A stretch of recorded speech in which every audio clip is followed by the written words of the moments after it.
Welcome to the sleep haunt. Tonight, the road hums beneath the tires, and the world beyond the windshield fades to black. What follows are 9 true disturbing trucker horror stories, moments pulled from the loneliest miles, where voices travel on the wind and the dark feels almost alive. These are stories that stay quiet, but never rest. Stay with me until the final mile, where every echo finds its place, and the last sound fades into silence. If you're new, subscribe to our channel so you never miss what waits beyond the next turn. Share your city and the time you're listening in the comments. I love seeing how far these stories travel, and like our video. Your like motivates us to keep bringing you more nights on the road. Story number 1. The driver had never liked rain on a long pull, not for the slickness he knew how to feel for that, but for the way rain rebuilt the world into soft shapes. At night, water took the edges off everything. Signs turned to glowing smears, and even the mountains became polite shadows. He had left the distribution yard just after midnight with a refrigerated trailer and a quiet dispatch. Produce didn't ask questions. It only asked to stay cold. He pointed the nose of the rig onto the interstate and set the cruise a notch under the limit, letting the truck find its rhythm. The reefer unit murmured behind him like a distant room fan. The wipers counted time. The cab smelled faintly of coffee and citrus. He checked channel 19 out of habit. In weather like this, chatter turned practical. Heads up about stalled cars, slick bridges, open scales. The squelch hissed. A couple of voices talked about a slow-moving combine 30 miles ahead. He rolled past a sleeping way station, the open sign dark, its windows reflecting his own past like a phantom convoy. Not a soul. Nothing odd. Just rain and the long, forgiving grade. The humming began near mile marker 202. At first, he thought it was the reefer. He knew every cough and rattle of that unit, but this was something softer. It threaded through the static, a low, steady melody that tugged at something far away. Wordless, patient, old. He turned the squelch dial, thinking he had picked up a music station. He scanned frequencies. The hum followed. His mother had used to hum while folding laundry, while the kettle warmed, while waiting out storms on summer porches. The melody was not hers, or maybe it was, and time had changed its chord.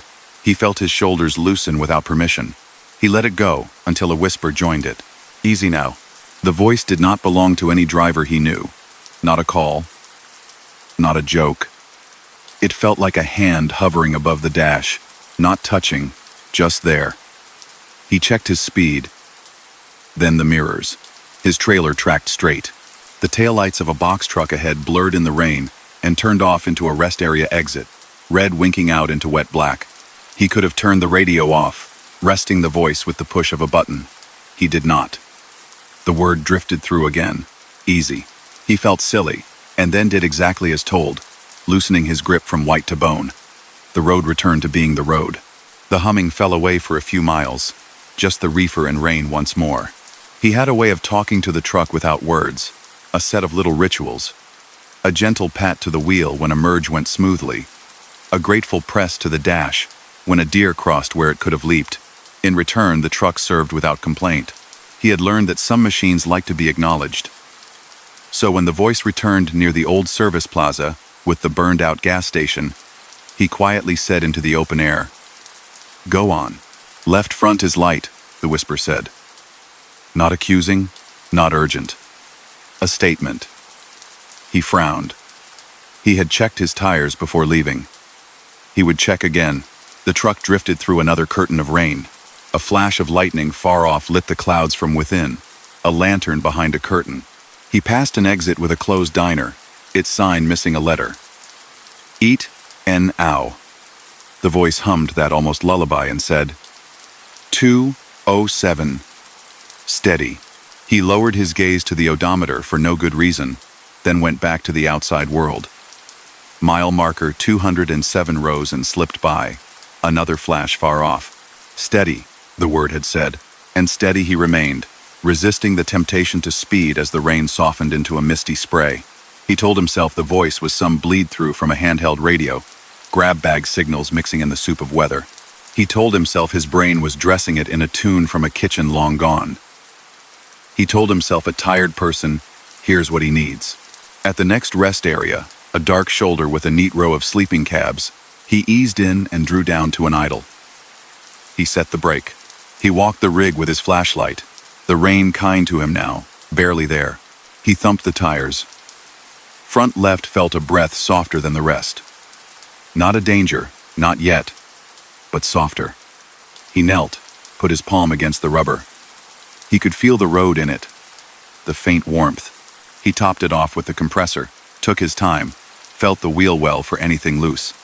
His fingers came away with a smudge of road dust and the clean smell of rain. Back in the cab, he warmed his hands around his thermos. He looked into nothing. The CB sat quiet, the screen pale. He switched it off. He waited. Then, without the radio, he listened. The hum had moved inside the walls. Not sound, pressure. A shape that wasn't a shape, the way a refrigerator sings into tile and the tile remembers. He drove. The miles unwound. The highway joined another, a gentle braid.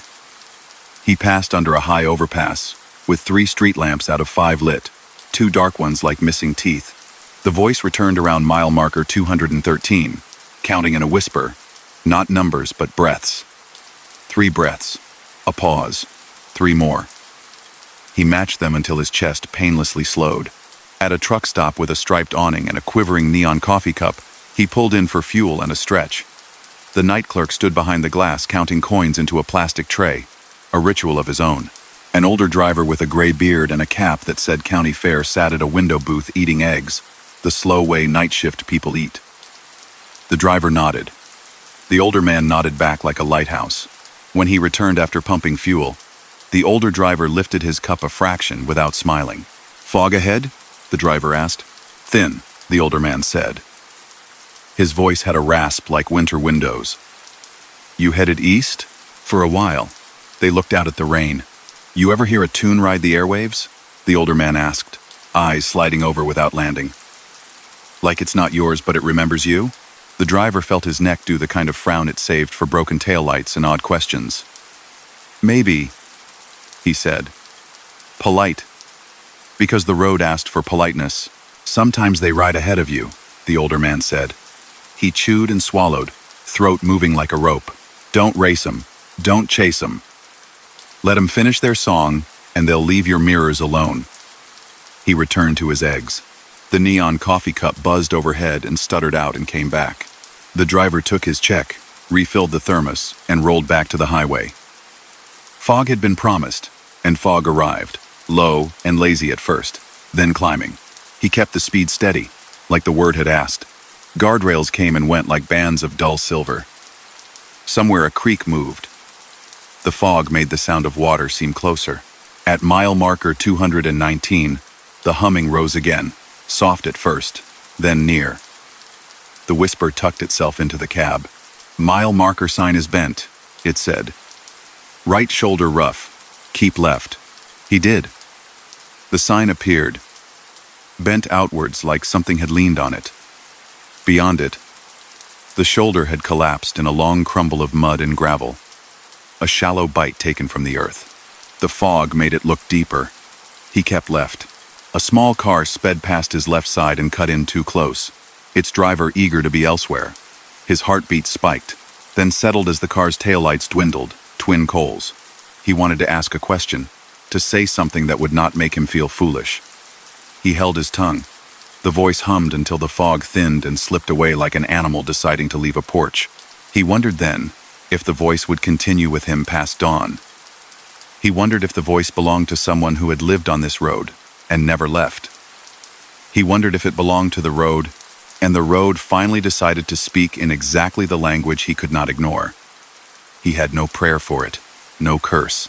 He had the wheel, the mirrors, the steadiness of a job done the only way it can be done. 1 mile, then the next. The night shifted into that secret hour when trucks outnumber cars, when billboards stop trying to sell and simply become tall, patient rectangles. He passed a field where a single farmhouse window glowed and a satellite dish faced a sky of unhelpful clouds. His headlights caught the eyes of something in the ditch, probably a fox 2 green coins that did not move. He watched until they vanished behind.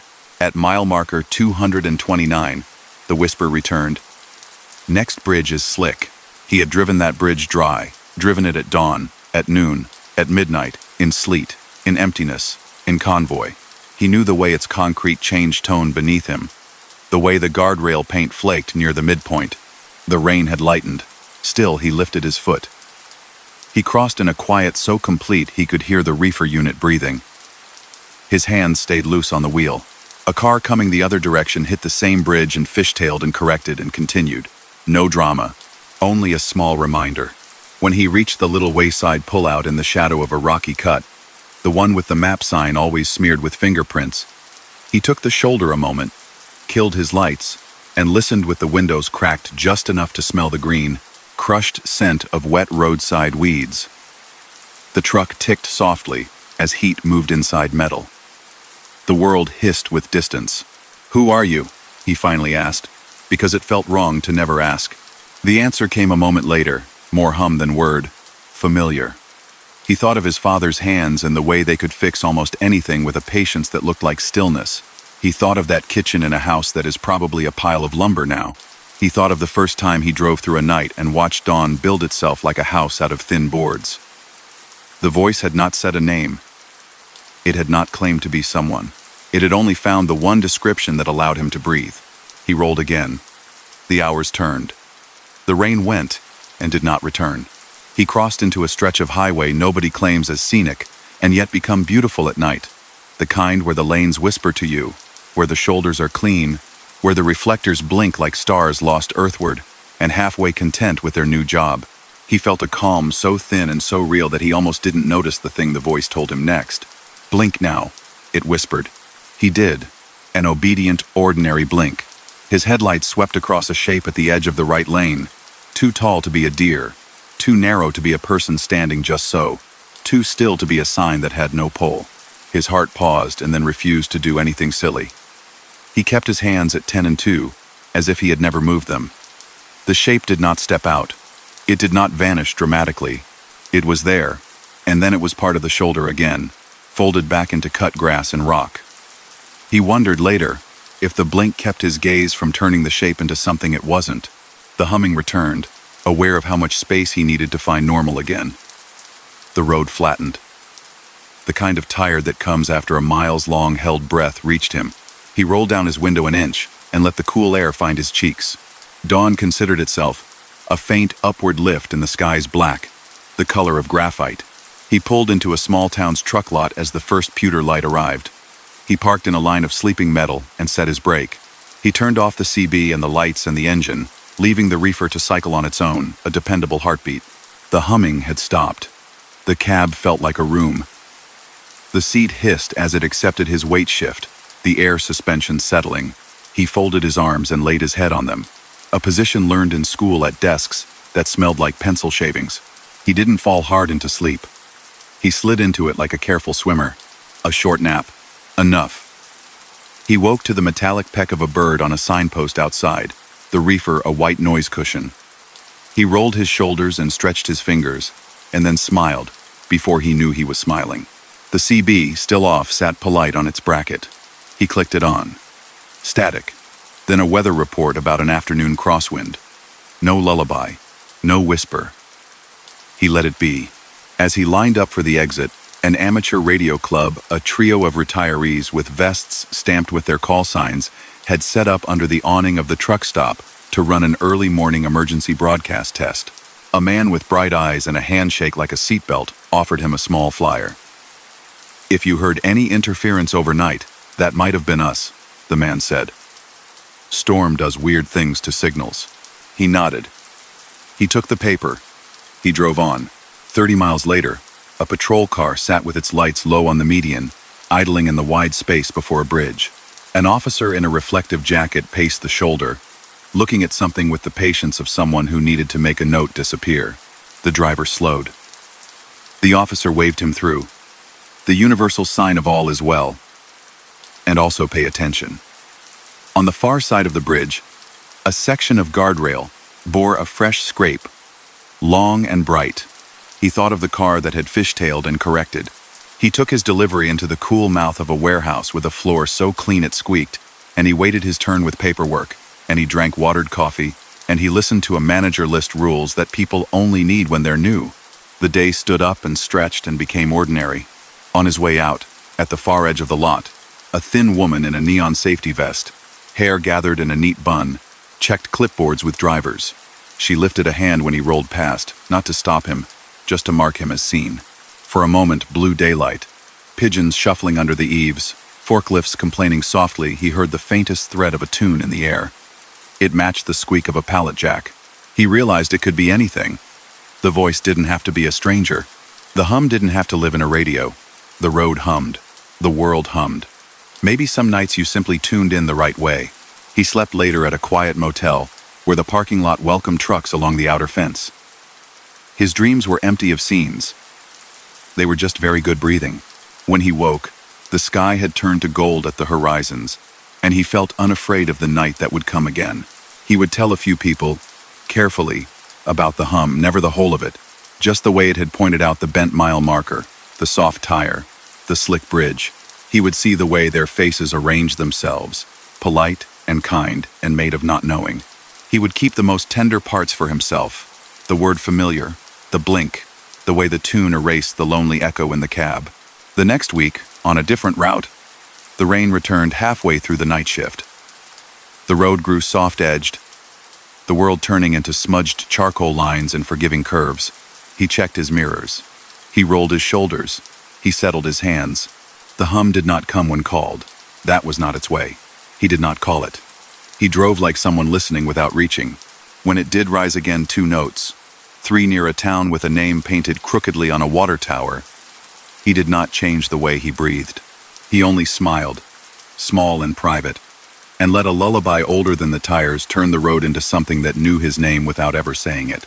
He did not say thank you out loud. He thought it, the way you think a prayer in a room empty of any pictures. The road did what roads do.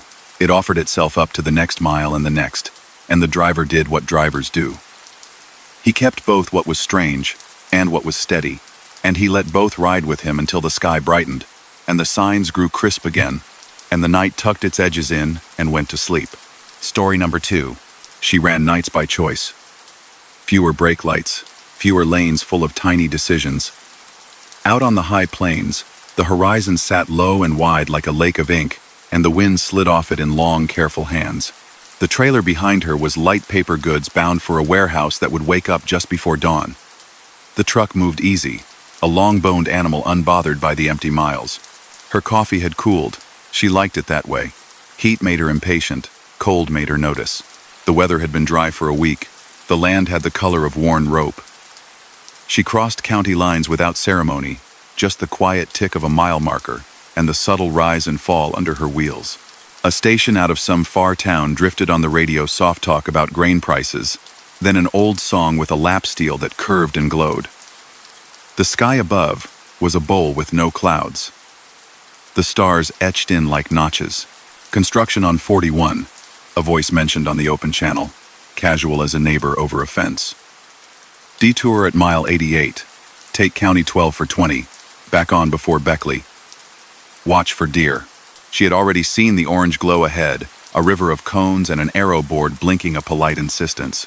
She checked her map, the paper one, edges gone soft from folding, and set herself up for a gentle slide onto the off-ramp. The detour sign had a newness to it. Vinyl so clean, it almost looked like it hadn't decided to be public yet. She followed it onto County 12, a 2-lane with a bright center line and shoulders clipped neat. No houses, no farm lights, only the voice of grass. When the rest area appeared, it surprised her. County roads didn't often bother with such things. A paved loop with nose, in parking for cars, pull-throughs long enough for a rig, a concrete building, patient under tall lamps that hummed like insects. The sign said, Warden Point in block blue letters. The paint had no fade. The lamps cast circles as tidy as dinner plates. The vending machines on the wall were the glass front kind with metal spirals, the sort she hadn't seen in years. A payphone hung beside them, its cable armored and coiled. She pulled into the far lane and idled. It wasn't a need for a stop so much as a nod to whatever department had done such clean work. The air smelled like sage and cooling brakes. Somewhere, a nighthawk made that thin electric sound they make, a wire singing in the air. She set her brake and stretched her wrists and ankles the way she'd been taught to, with calm, practiced motions. until the small ache in her shoulders softened. The payphone rang. It rang with a sound from childhood TV shows and old movies, a bell with a body. It rang again, and because she had no reason to be brave or unbrave, she watched it and waited. On the third ring it stopped, as if she had answered. The vending machine light flickered, a blink rather than a failure, and steadied. She went to the glass door of the building. Inside, the floor had that pale, square tile older rest stops used to favor, every grout line clean. The air dryers were the high, boxy kind. One of them whirred for a second without anyone standing beneath it and then eased off. She washed her hands just because, letting the pleasantly too cold water drape over her fingers. When she came out, a truck she hadn't noticed before sat 2 pull-throughs down, lights off, windows dark. It had no company name on the doors. Just the ghost of adhesive in that rectangle where a logo had been. Back in the cab, she set her thermos in its cradle and watched the tall lamps. Moths arrived and orbited without frenzies, content to draw their circles. The night felt like a room with the door open somewhere. She released the brake, eased the wheel, and rolled back onto County 12, with the feeling of leaving someone's porch where no one had spoken, and yet a conversation had happened all the same. The detour bent left, then right, then straightened.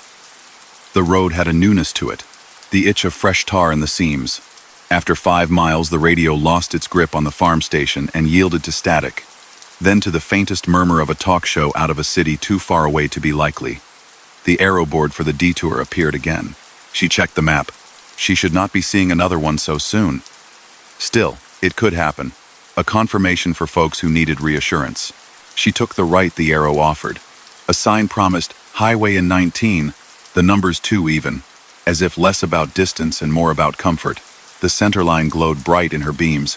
She set the cruise to a sensible speed and watched the edges for animals and debris, and the random things that make night driving a set of small kindnesses to your future self. 5 minutes later, the rest area arrived again. She laughed once. Small, the way you do at a misread. The sign said Warden Point again, patient and blue. She slowed and passed without turning in, her eyes drifting for a second to the pull-through where the nameless truck had been. The space looked recently vacated, but maybe it was only the memory of it that made it so. The lamps purred. The glass front machines held neat spirals of chips and candy, and 1 row of tiny pies in silver tins. It could be a loop in the detour, she thought, a clover the county had made to ease traffic. Signs occasionally shepherded rigs back onto themselves, a temporary practice round before another turn freed you. She watched for the second arrow board. It arrived, as promised, and sent her right. The sign after it said, Highway in 19 again. Her stomach went cool in that careful, practical way it did when something wasn't not right but wasn't exactly correct. She reached for the CB and asked open air if anyone else was herding around County 12, if anybody had seen the same thing. Static, then chuckles down the band unrelated to her.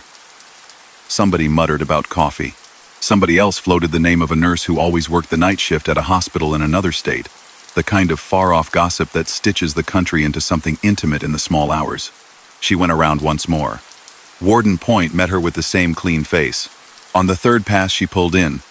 She set the brake and stepped down, and felt the ground with a toe as if it were water's edge. The air held the would-be rain smell that comes before dawn, even in dry weeks. She approached the payphone and held her hands away from it. She had the thought that if she touched the receiver, it would be warm from a conversation she didn't remember having. It rang. She let it ring once. Twice. 3 times. On the 4th, she lifted the receiver to the cool of her ear, because to do anything else would have been the stranger choice. A voice waited as if it had no throat and no lungs and no need to test the word hello. It was a voice the way wind is a voice in grass, direction more than sound. It said the smallest thing it could. Headlights, it murmured. Low beams. Her lights were already on low. She said nothing. There were other trucks within range. It might be for someone else, though the line did not feel shared. Count them, the voice added. Do not skip any. She hung up. It felt wrong to say thank you. She returned to the cab and sat with both hands around the wheel, the way a person sits before deciding to go back into a dark room to fetch something they forgot.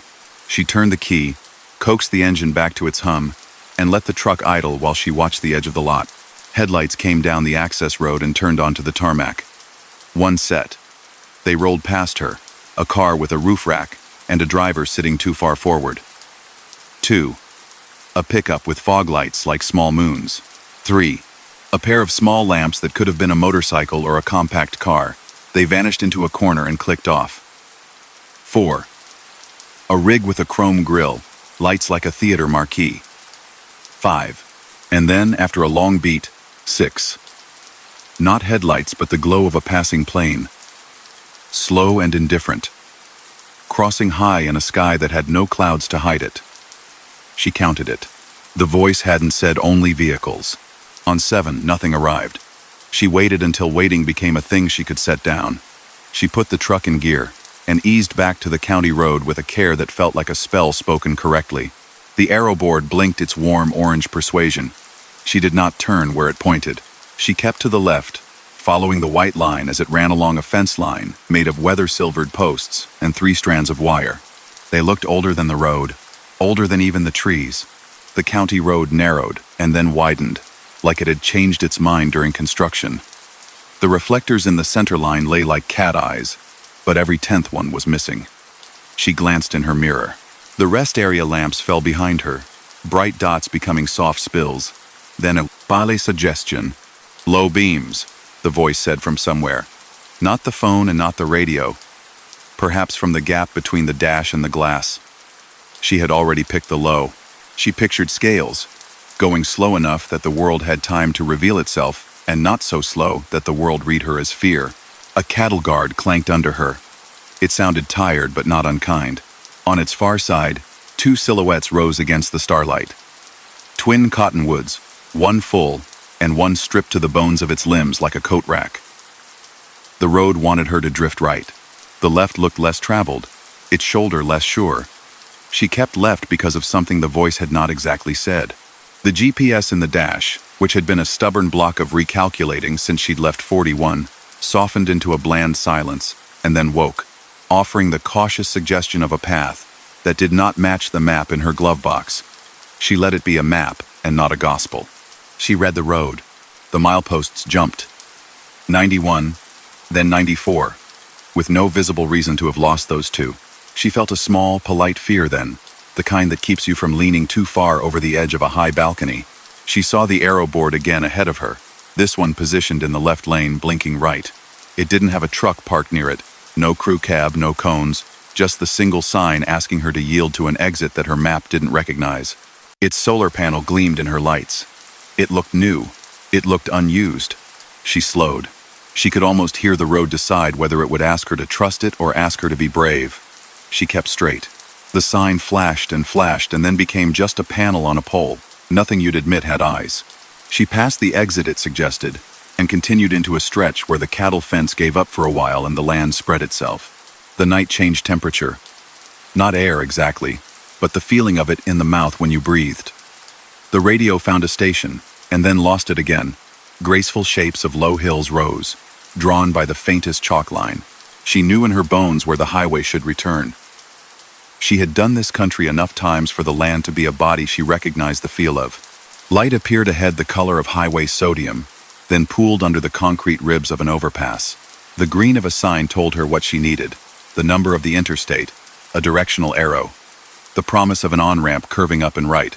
She took it without celebration, the way you ease into a chair after standing long enough. The merge was empty. The world widened, shoulder to shoulder, to its familiar wide-striped self. The dashboard clock had moved without her noticing, shaving away a half hour like a barber giving a clean. She did not try to account for it. At the first turnout on 41, after the detour ended and the night resumed its known road lines, a patrol car sat on the gravel, its driver sipping from a lidded cup while watching nothing in particular. She pulled in and idled down out of courtesy of the unnecessary sort, like putting back a shopping cart no one was there to see you wrestle. The trooper ambled up with the posture of someone whose boots have taught them to be friends with their own weight. He tapped a knuckle on her door frame. She rolled down. "How's County 12 treating you?" he asked, neutral and kind. His face had the texture of someone who liked to fish when the light got thin. "Too tidy," she said, surprising herself. "There's a rest area down there that looks like it's in a photograph. Warden Point. He nodded at the horizon as if he could see it from where they Saturday. "We closed Warden Point the year they rerouted the old cattle trucks," he said. "Wasn't safe. Sink underneath was doing what sinks do. They pulled the plumbing and left the shell for a season, until the budget got good enough to tear it. That was a while ago." He tilted his head. "You see it still?" She considered the way the lamps hummed, the vending machine coils neat as ribs, the phone that rang, and the voice that asked for a simple count. "I think I passed a memory," she said. It waved. He smiled in a way that did not break the night. "Some places like to be remembered," he said. "Weird things happen on detours. County puts up those portable arrow signs, and sometimes folks drag them to where they think they ought to be. Last month we found one facing a patch of pasture directly. Cows were not amused." He tipped his cup. "Glad you're back on the big road." "Me too," she said. It felt like a confession and a decision at the same time. He tipped his hat with 2 fingers and returned to his car. She rolled her window up and let the heater nudge the chill out of her hands. Before she left, she reached into the shuttered compartment in the door, where she kept toll change, and found something she did not remember placing there, a flat brass token, heavy as a promise, and stamped with a tiny scene 2 cottonwoods, 1 full and 1 spare, and words around the edge. "Good for 1 coffee, Warden Point Travel Plaza." The year beneath the image was just a little wrong. It wasn't an impossibility, just an unlikelihood. She held the coin for a second with her thumb pressed to the smoothness, where countless other thumbs might have pressed. Then she put it back, not because she was afraid of losing it, but because it felt like it should be kept where found things go. Back on the interstate, the sky darkened another shade toward morning, as if the night had taken a deep breath and decided to hold it a little longer. The song that found the radio then was an old one with words about a road that never ends, the kind that rhymes again with rain and gets away with it. She laughed again, softer, and let the long rig do the job it had been built to do. On some nights after that, when the map sent her near the place where County 12 peeled off, she would feel the very small press of being watched, the kind that comes not from eyes, but from a story that has placed you inside it. If she found herself needing a stop, she'd choose the patinated older plazas with their chipped counters and the chatty clerks whose names read Jane or Mike in block letters. If a payphone rang, she'd count the rings without touching it. She did not try to return to Warden Point. She believed, perhaps, that some exits are only in the lane you're in when you need them, and that if you go looking for them with a map, they'll turn their signs around and pretend they were never there. Once in a while, she would bring the token out between her fingers at a red light and let it warm. It wasn't magic. It was metal. But it felt like a mile marker that did not belong to any highway department. A small, decent reminder of how night roads have their own language. Now and then, when the road had been too loud with conversation or too quiet with it, she would think she heard a phone ring from far off. 1, 2, 3, 4, and she would breathe in time with it until it stopped, and the engine hummed and the miles unrolled like a ribbon you never have to cut. Story number 3. He had a habit of whispering the names of mountain passes as he approached them, not like charms, more like small agreements. Sable Ridge came up out of the night like a sleeping animal, ribs of switchbacks, and a long concrete viaduct that stepped across a deep cut in the land. Weather gathered there even on clean nights, winds funneled and leaned. Clouds paused to think. The load was delicate. Pallets of empty glass bottles nested in cardboard. 100,000 small chiming mouths that insisted on carefulness. The rig carried them with the hush of somebody holding their breath. The warning signs began a few miles before the climb. Crosswinds possible. Use lower gear. Then a new one he hadn't seen on this route. High profile. Vehicles use service arcade. During advisory. A yellow light on the next board blinked steadily, not frantic. He called the road condition number to be polite to his nerves. The recorded voice said the right lane of the viaduct was closed for overnight maintenance, and that the service arcade, an older bypass cut into the rock, was open for escorted passage, midnight to 4. The clock on the dash said 1:11. He pictured an arcade as a line of arches, stone teeth on an old postcard. He'd driven beneath bluff-shouldered galleries out west that caught the falling rocks and shed them into talus like a shrug. This service arcade sat to the side, a tunnel sketched along the mountain's inside arm. He had never taken it. The glass behind him clinked once, a statement more than a complaint. The approach to Sable Ridge placed trucks onto a climbing lane. The night wore a thin frost of stars. The town below collapsed itself into a small handful of gold pinpricks. The wind met him with a firm handshake at the first curve. He eased back a mile per hour, felt the tires set their shoulders. Then the entry presented itself. A square mouth, concrete lip, faded hazard striping. A swing gate sat to one side, open. A signboard hung above with the rules in black block print, old but crisp. Maintain 22 miles per hour. Low beams only. Do not stop. Horn once at blind curves. No pedestrians. Escorts active. He let out a breath he hadn't noticed he was keeping. 22 felt like a kindness. Fast enough for the rig to balance, slow enough to think. He checked the mirrors. His lane on the main road ran white and empty toward the viaduct, where arrow boards blinked and a few hazard lights winked like slow fireflies. The arcade offered its square of shadow and amber light. He took it, easing the truck into a tunnel that felt not like a cave, but like the inside of a hallway the mountain had built to be helpful. At once the sound changed. The engine note found the walls and returned, rounder.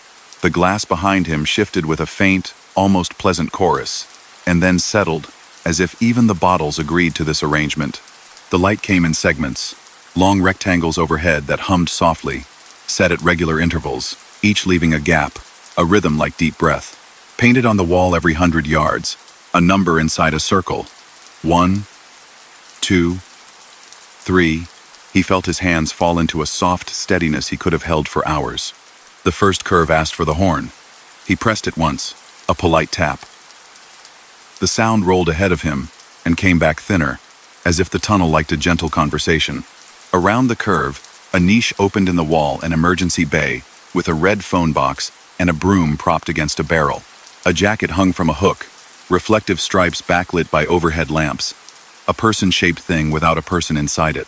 He watched his speed sit exactly at 22, the needle unflinching. It felt like falling into a good rhythm on a treadmill, where you forget your feet and remember your lungs. He blinked and realized his shoulders had dropped. At the 5th numbered circle, the overhead light blinked once, a soft dip. He kept steady. The rules had said what they needed. At the 6th, a sign painted directly on the wall appeared, not official, more a hand's work. If one light fades, continue. If 2, sound horn. If 3, radio off. He glanced at the overhead fixtures, their long plastic covers gone slightly amber from age. He held the wheel as if to demonstrate he'd paid attention. The next stretch passed with the lamps behaving themselves as if they appreciated being noticed. The CB crackled once with a fricative hiss, and then went quiet. No chatter, no road jokes.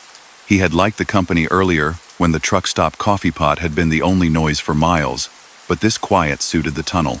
It felt as if talking would make the walls tilt in to listen. On 9, the light ahead went down for a heartbeat and rose again. On 10, the next did the same. He lifted his finger and tapped the horn like a person tapping a table to say, "Still here." The echo returned not as a repeat but as a small agreement. The air smelled clean in a damp rock way, not mildew, more that smell after a summer rain when the concrete steps hold their coolness. The temperature dropped 1 degree and then held. He watched it on the dash like it mattered. At 12, the phone box in the emergency bay clicked once. The handset inside it rested in its cradle. He could see it through the glass. He could see his own headlights reflected, dull, and the reflective tape on the bucket of sand next to it taking on a ghostly white. The click could have been metal settling. He didn't look away long. The second sign of a different sort appeared between 14 and 15. A stenciled message near the floor line, knee-high, almost a whisper. "Keep to center." He kept to center. The tires made a steady hiss. The bottles behind made a sound like breath through teeth only when the tunnel widened at a turnout, then went quiet again. He thought about the men and women who'd laid the concrete here, about their lunches eaten on overturned buckets, about the first truck that had tried this route when the viaduct took wind like a sail. He tried to imagine escort vehicles in here, and realized the word escorts on the sign probably meant the old sort people on foot, with radio headsets and clipboards, stepping into niches to wave a paddle marked slow divided by stop. The thought made the tunnel feel companionable, as if it had been designed with human scale in mind, not only the giant patience of machines. He could almost see a person in each bay, A person who would not mind being invisible so long as the rigs moved through in good order. At 17, the second overhead lamp in a row dipped and returned. He pressed the horn again, one small sound. It came back with the faintest shade of a second note folded into it, as if somebody else 100 yards ahead had tapped too, lightly. His radio, which had been sitting quiet on a low volume, flicked itself up half a notch with a click he felt through the dash. He reached to turn it down and stopped, because a voice whispered through it that did not belong to the channel he'd left it on. The voice was not trying to be a voice. It sounded like an old recording played through a door, numbers, plain and spare. 22, it said. Then, hold 22. Hold 22.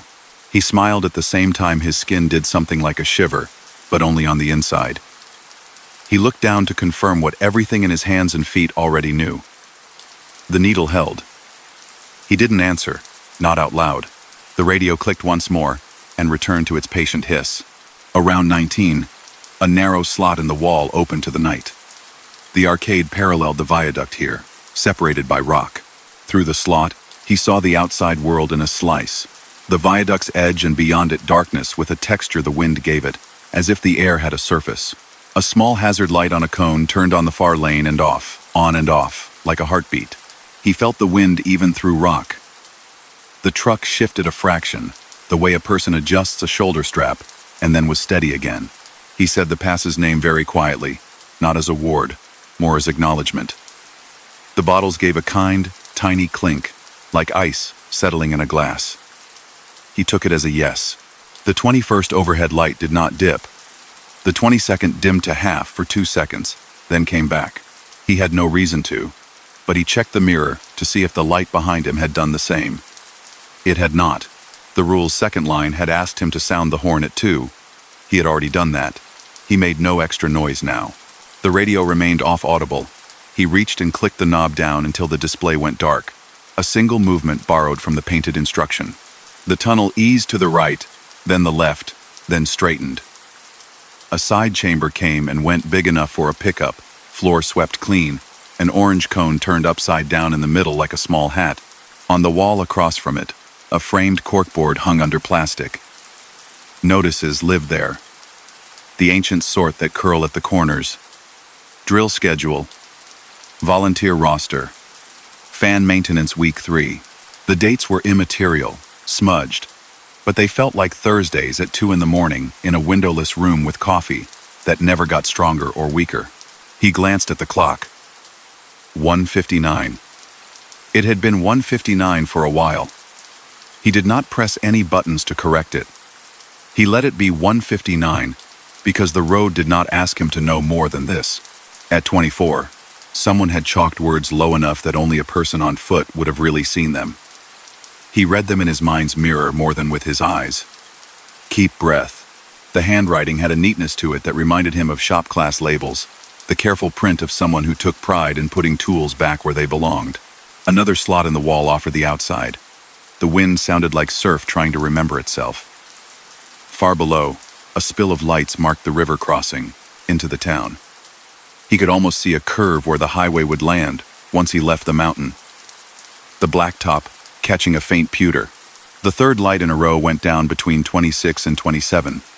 It was a slow, sure dim to nearly dark, and then a rise to itself again. He did not touch the radio, it was already quiet. He didn't add anything to the tunnel's conversation. The horn stayed under his palm, unfired. He counted a slow 3 and let the truck carry him through the dim pocket. A fish passing through shadow into a brighter lane of water. Ahead, at the next curve, a figure seemed to be standing in the emergency bay with a reflective paddle raised, the kind that flips from slow to stop. The angle was wrong for his headlight throw. The figure looked taller than a person and thin through the middle, nothing like anybody he'd seen holding a sign at roadworks. He lifted his eyes just enough to take in the scene rather than stare it into a shape. As he drew closer, the figure became what it had always been. A yellow jacket hung on a broom, the paddle propped against a crate. The arrangement a kind of private joke that lingered after a long shift. He felt the small relief that comes when a stray item on the shoulder resolves into a trash bag instead of a tire carcass. He tapped the horn once for the curve, and the tunnel sent it back calm. Between 29 and 30, the wall looked newly patched, squares of concrete a shade lighter. He could see, for 5 yards, the faint outline of letters buried by the fresh pour. The truck's motion did the rest, turning the hint into meaning. STP. The stop was there underneath. Somebody had decided that stop did not belong in a place that asked you never to. He felt sudden gratitude for whomever had made that choice. The numbers rose. 32. 33. The tunnel had begun to smell faintly of metal that had met fresh air a bridge's breath. The radio, still dark, stayed politely unhelpful. He realized he could hear water now, but not from the slots to the outside, rather from behind the wall, the vein of it inside the mountain where it has always gone, the way a person keeps a secret hum in their chest when they think no one hears. At 36, another sign painted in the same careful hand as the knee-high message. If you hear your name, keep your eyes forward. He swallowed, and then smiled at himself, because he was not the kind of person who believed a tunnel knew anyone's name. But it was the sort of instruction that lived in places where echoes turned utterances into accidental coincidences. He kept his eyes forward anyway, because he was neither superstitious nor foolish. 38, 39. He saw the glow ahead change quality, going from amber to a paler. Open color outsides color. A final rule board hung above a slight rise. Maintain speed over threshold. No sudden stops. Do not pause in daylight. He imagined the outside air at the exact lip of the exit being cursed in some small way by stop and go. The aerodynamics of the wind doing strange tricks that had nothing to do with legends and everything to do with physics, and how air and concrete bargain with each other. He held 22 past the last lamp, under a square of darker ceiling, and then the world unfolded. The exit spat him onto the eastern shoulder of the viaduct, where the air stood up and declared itself. The wind pushed, a firm, unshowy body. He let it walk with him. The bottles behind him sighed into a new steadiness. The arc of the highway shone ahead, lane lines bright as bones, the turnouts patient. He merged into the emptiness the advisory had made. The overhead reader board that had blinked back at the approach sat dark now, as if the decision had been made for the night and could rest.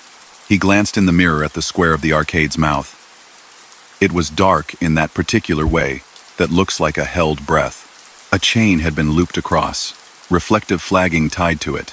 The whole arrangement lifted and draped to one side, as if someone had only stepped away for a minute. The gatehouse on the far side stood with a small warm light in one window. He pulled into the turnout there, and idled down to ask if he had done right. Right actions don't always feel like rule, following in the dark, and he preferred being told yes when he could go without pride. A man in a knit cap and a jacket with state stitched over the pocket came to the doorway and stood in the square, the light behind him making a pleasant outline. He had the posture of somebody who knows where the shovel is even when the power is cut. The driver leaned down and spoke across the cooled air. Service arcade felt long, he said. Picked up a radio voice reminding me to hold 22. Good advice. Is the escort farther back? Escort? The man said, not dismissive, just repeating to taste the word. We haven't run escorts in there in, a good bit. That program did its job when the viaduct was young, and the fans were finicky. These days it's usually shut tight unless we've got a gust meter pegging the wrong way or a maintenance move. He squinted kindly at the arcade mouth and then at the rig. Tonight's advisory was wind and a lane closure. Arcade went open at midnight. Mechanic left the gate as he ought. You weren't the first. You're just the first to say it felt long. Light dipped 3 in a row, the driver said. I did what the paint told me. That board above the mouth? Was that always 22? The man's smile lived in his eyes more than his mouth. My father painted that number, he said. Said it was the only speed the big blowers didn't rattle at. Said 25 sang screws loose and 18 made people look for reasons to stop. He'd walk that line with a bucket of nuts and a wrench and a whistle for the curve bays. I was a bored kid then. I think I still know the smell of that concrete when the mist comes in. 22. Good number. Sounds like a friend counting with you. The driver nodded. The clock on his dash had decided it was 2:07 now. The bottles behind him agreed, a hush-like agreement. He didn't mention the voice on the radio. He didn't need the man to confirm or deny the existence of old instructions that had found a way to keep working after their shift ended. Keep it steady on the descent, the man said gently. Wind likes to play tricks and then pretend it didn't. He tipped his cap in a way that did not feel like ceremony, and went back inside, where a small electric kettle turned itself off with a pop. The highway east of Sable Ridge unspooled in long sweeps, guardrail reflecting back his low beams in silvery blinks. He didn't hurry. He didn't slow. He thought of the patches along the wall where stop had been poured over, and how someone had decided to speak the right word into the place that needed it. He thought of the chalk letters that told him to keep breath, and of a paintbrush dipped in black and held steady by a careful hand decades ago. The night possessed a balance now that he didn't want to upset, the way you carry a full glass by keeping your attention soft and wide. On his next pass through those mountains a week later, the advisory lights were off, and the viaduct lanes open and friendly. He glanced at the arcade's mouth and saw the gate closed and chained, flagged proper. The sign above still named 22, but it had been given a fresh coat, the numbers clean again. A new notice board to the side had a printed sheet tucked under a clip. Service arcade closed except during maintenance or high wind. Do not enter without authorization. He read it as if it could have been something else the last time. He found in the pocket in the door where state maps and pens go to live, a paper tag he did not remember. A stub from an old punch card, the sort you hand to a volunteer at a collected event. Someone had used a fine tip to write ARC 22, and the date with the year slightly faded odd. He did not dwell on it. He set it under the edge of the dash mat with a finger and left it there like some drivers keep badges or pictures. You keep what helps you drive clean. That winter and the winter after, whenever he met a tunnel at night, whatever state he was in, he would make a habit of checking his lights to low, setting his speed to something that offered the same kind of balance, and letting the radio sit quiet while he listened to the rules every place whispers if you're polite about it. Now and then, in one of those long underpasses where the city has carved its ribcage out for its own reasons, a light up ahead would dip and return. He'd hold steady. Sometimes he'd think he heard a breath of numbers on a far frequency, not a sentence, just a reminder to hold what you're already holding. He'd carry on into daylight without pausing at the lip, and he'd remember that some instructions arrive once and fix themselves to your hands forever. Story number 4. He liked the coast in the off-season, when the hotels slept with their curtains half drawn, and the boardwalks went quiet, except for the long sound of wind moving in the slats. He was taking dry goods to a resort that had been painted 3 shades of cheerful blue and now stood like a memory of summer under a winter moon. The route pulled him off the interstate and out across a causeway that skimmed the bay so closely the water seemed to press its chin on the road's edge to watch him pass. Seabirds drifted like thoughts. Channel markers blinked far off, polite as distant houses. The causeway wasn't fancy. It was a line of concrete stitched with expansion joints and set on pilings that had been replaced in different years, so each segment made its own small sound. Every mile or so, a widened pad rose a foot or two higher than the lanes, a safe haven the state had added after one season of high water too many. The havens had names as well as numbers. Here in 1, Egret 3, Turn 5. The signs showed a stylized bird on a blue square, the kind of state graphic that tries to comfort and almost does. Amber beacons at each end of the causeway glowed steady advisory, not closure. He set his lights to low and rolled out over the black water, the truck's reflection a long broken ribbon on the right. He could taste salt before he could smell it. The air had that clean, coin-bright feeling some nights have near the sea. He slowed a notch as the wind swung up under the trailer and nudged at the sidewalls like a curious hand. The first haven slid by on his left, empty. He checked his mirrors and saw the tiny anchor light of a shrimp boat slide across the glass, then vanish behind a piling. The road had rules here, posted again and again with gentle insistence.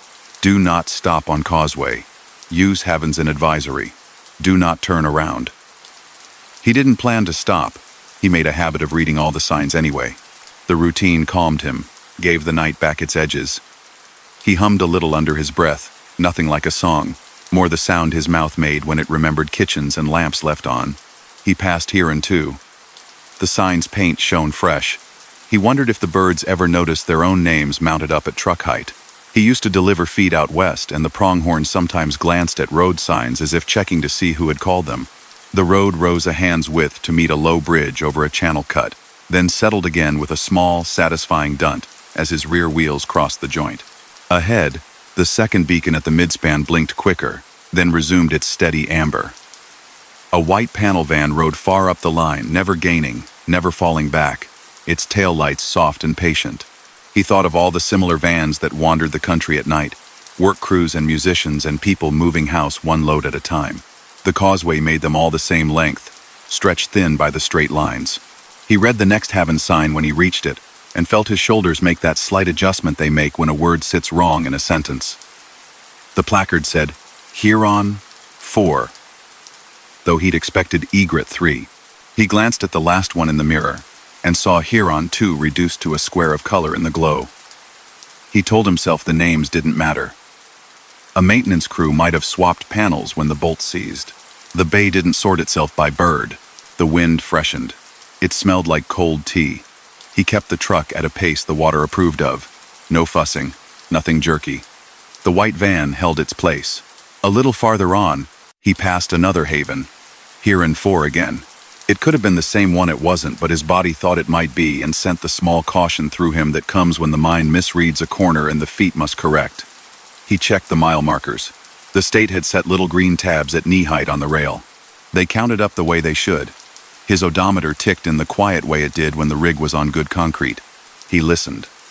Below the engine and the rush of air at the mirrors, another sound kept him company. The deep, slowed heartbeat a long bridge has when a tide pushes through its pilings. It wasn't dangerous. It was simply the bay talking through the structure. Far out to his left, the red blink of a buoy matched it for a while before deciding on its own pace. 2 gulls took its arching place above the van ahead, riding a layer of warmer air he could not feel. They did not flap much. They looked like good advice. The mid-span beacon shifted to red. It wasn't abrupt, not a siren kind of change. Just the slow replacement of one color of light with another. He watched for the sign that accompanied it on the roadside, the one that said, "Expect water on roadway, use havens." It glowed up from the shoulder as he drew near, letters simple as a request. He touched the brake with the same attention he would give a glass full to the lip, felt the trailer translate the message, and guided the truck into the next haven's widened shoulder. The placard at its mouth said Huron 9, though he couldn't have fit 9 miles of this out of the last count. The number was not wrong, it was just not his. He eased the rig onto the pad, set the brake, and let the engine idle low. The wind had a new voice here, made by the space under the concrete, where the haven had extra crossbeams. Water licked at the piling shoes, and a small slick of eelgrass twirled with the precision of someone showing off with a ribbon. The bay wasn't up enough to bother him. The advisory would pass like a cloud. He had time. The white van ahead found the haven opposite his. It had hazard lights on now, slow, friendly blinks. They reflected in the wet surface of the road as 2 coins. He watched them through his side window rather than the windshield. The glass there made things truer. He counted the blinks because counting calmed him the way reading signs did. 1, 2, pause. 1, 2, pause. He realized then that the tally matched the buoy's distant wink. No pattern meant anything except that sometimes things echo one another when the world is quiet enough. He turned his lights off and left his running lamps on. The cab filled with a soft darkness. He lowered the window 2 inches. The truck smelled like rubber and road, and the faint sharp of hand cleaner. Outside, the water made that talking in the next room sound water makes when it wants to be understood but refuses to be louder. Somewhere not close and not far, a bell buoy rung itself once, the note a light touch on the air. He could see where the red came from on this stretch, a series of barely perceptible rivulets streaming over the low twin crowns of the lanes, the wind lifting little feathers of spray. The havens kept the wheels dry. He thanked whoever had argued in a meeting once about line items and had gotten these platforms poured. He rested his hands on the wheel without need to hold. The resort would still be there if he arrived at dawn. He watched the van's hazards cross once accidentally with the amber of a small service light under his own hood, a coincidence that made the road feel briefly choreographed. He liked that. He liked when the world seemed to practice together. The panel van's hazards stopped. They didn't fade. They were on, and then they were not. The van sat still for a long minute with no light thrown, and then, as if it had decided, it slipped off its pad and continued. He didn't hear its tires in the wind. It moved down the causeway like a thought into another room. He looked toward the next beacon and saw it at amber now. The red at the midspan went soft as a sigh, different but not a complete change, like a person who had decided to keep a hand on a chair back while standing instead of letting go entirely. He flicked his running lights to full again. Water that had been on the road moved back to its ordinary place. Eelgrass let go of the reflector posts like someone sliding a bracelet off. He rolled forward a few feet, a test. The steering felt clean. He left the haven and eased back into the lane. His tire spoke to him. Good, good. He let the truck have a long breath of gentle throttle. The causeway ahead had become slightly new in that way. Roads do when the worst of something has passed. The shoulders looked recently wiped. The reflectors blinked as if their eyelids had been dusted. He drove with his attention set wide, the way he drove in snow with no snow, ready to sense change but not to invite it. He watched the double yellow line pour toward him like warm string. He passed a sign for egret 6, as if the numbers had decided to forgive themselves and get back in order. When he reached the midspan, the wind met him like a person pushing an open door to see if the hinges will hold. The truck leaned a fraction and settled. He saw the sign that declared this section, the old draw the bascule that lifted once for shrimpers running up canal, now permanently pinned open only enough to say that out here, once, a man had sat in a small room and waited for horns. The tender's house still stood, a neat shed with windows on 3 sides. A triangle of sun-faded pennants hung inside, no longer turning. An old bell, paint flaking, hung from the eave. It rang once, smartly, though no one had pulled it, and the wind, which didn't care for such theater, kept about its business. Past the midspan, the road bent only by a degree or two, enough to shake you awake if you had allowed your eyes to go long. He read the 10-foot flood marker posts, driven into the shallows on the right. Stenciled numbers from 1 to 5. The water sat below 1 and lifted now and again with a small slap, then fell back as if it had been peaking. He caught sight of a heron, the real sort, standing knee-deep with one leg tucked. A ghostly statue except for the moment its eye slid to follow him. It lived up to its picture on the placards, more than the placards lived up to it. He didn't see the white van again. He didn't expect to. He let it be part of the night in the same way the shrimp boat light and the buoy had been present when present, then gone without requiring an exit line. The causeway drew him on, and then drew him off, onto island ground, where the palm fronds made their dry applause in the breeze, and the road traded concrete for asphalt, the color of damp slate. A toll gantry had been replaced last year with just a set of readers on a bar. He slowed because slowing there felt like shaking hands with a familiar thing, even if no one collected paper tickets anymore. The resort's lane appeared with its low gate. A small booth stood to one side with a clerk inside eating something from a handled cup and reading a paperback with a folded page. The clerk slid open the window as he rolled down enough for voices. "Good crossing?" the clerk asked, watching his mirrors as if they were worth conversational time, which they were. "Read at the middle for a bit," he said. "Use the haven with the heron sign." 9. The clerk looked past him toward the bay with a private affection people near the water usually have. "We pulled those nameplates last summer," she said mildly. "Bird Association said we were confusing species, migration, or some such. New ones come in spring, different font. Right now they're numbers only." "You sure you saw a bird on the panel?" "Thought so," he said, and didn't make it a bigger thing. He was not going to argue with a person who watched the tide as part of their day. "Glad you waited," she said, tapping a key and handing him a badge to hang from the dash that would prove he was wanted at the dock. The plastic fob had a thin silhouette of a pelican etched into it by someone with time and a steady hand. Meter popped red for 8 minutes. Some folks think you can beat wet with speed. Wet doesn't subscribe to that logic. He nodded and smiled.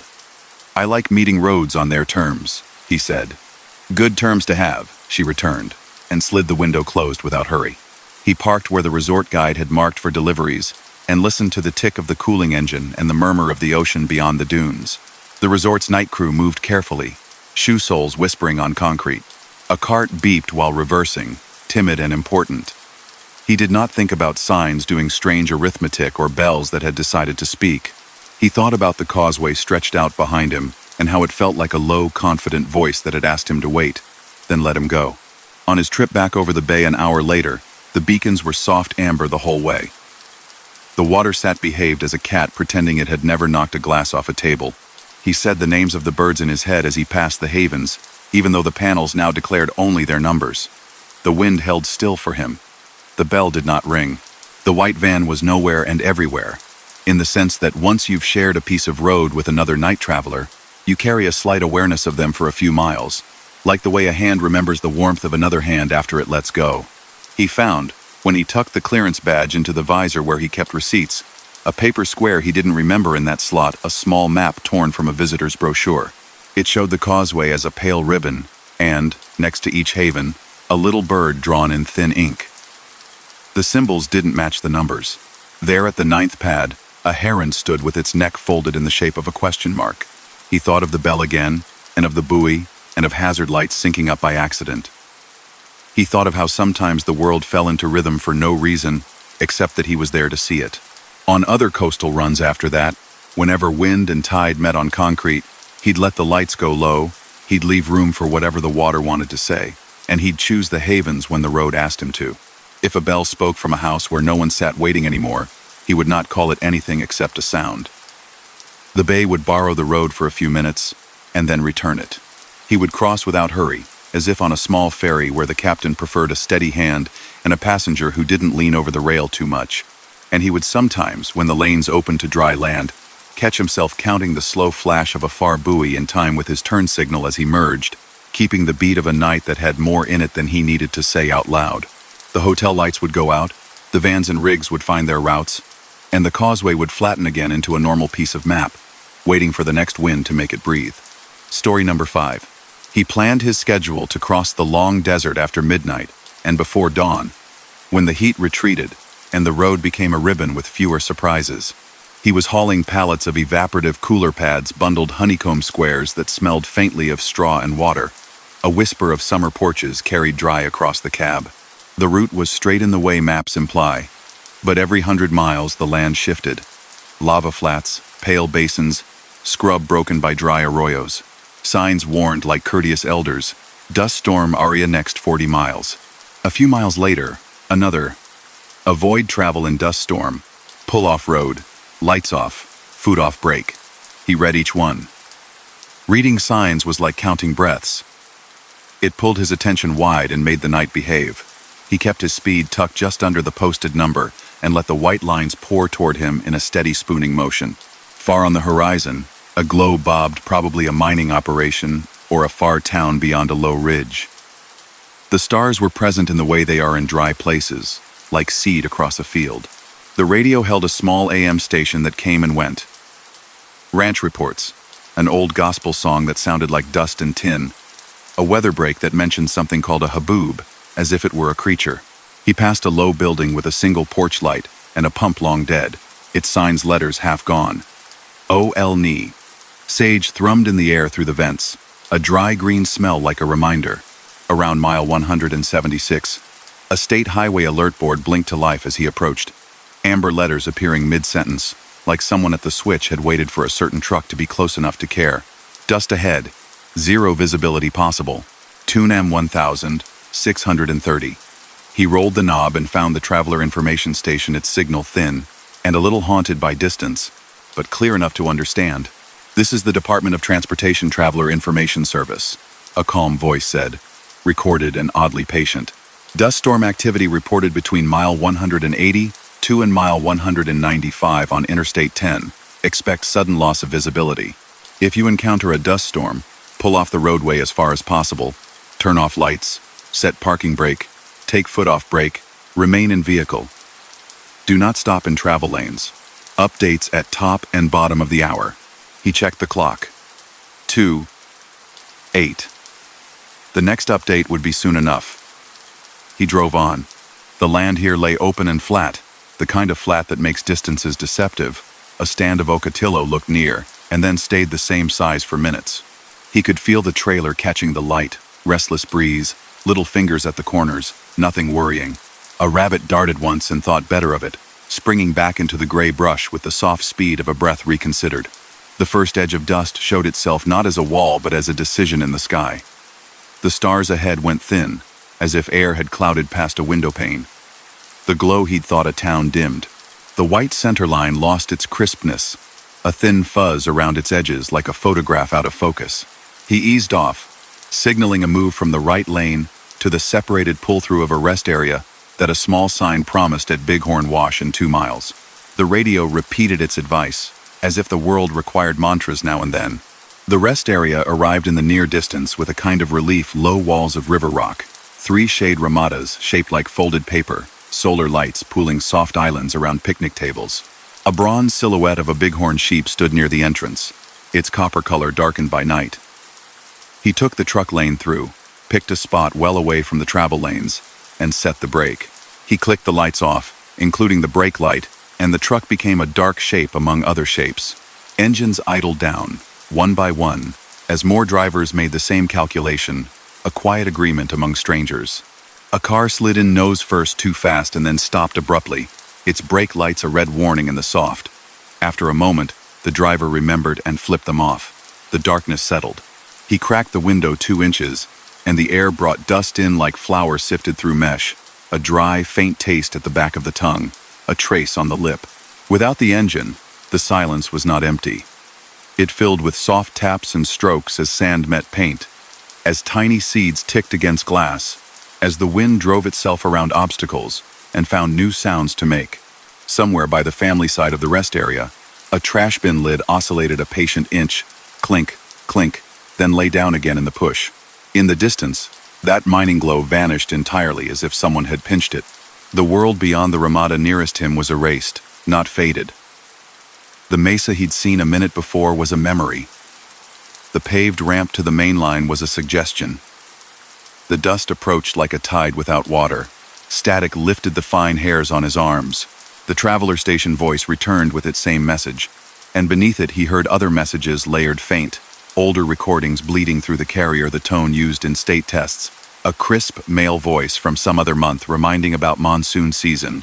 A park ranger reading from an interpretive sign about the Butterfield Overland route that had run near here a century and a half before. The ranger's voice was specific and gentle. Drivers would wait at stone corrals for the storm line to pass. 8 minutes for the first wave. Then quiet. Then another 8. Then the air pulled itself back into shape.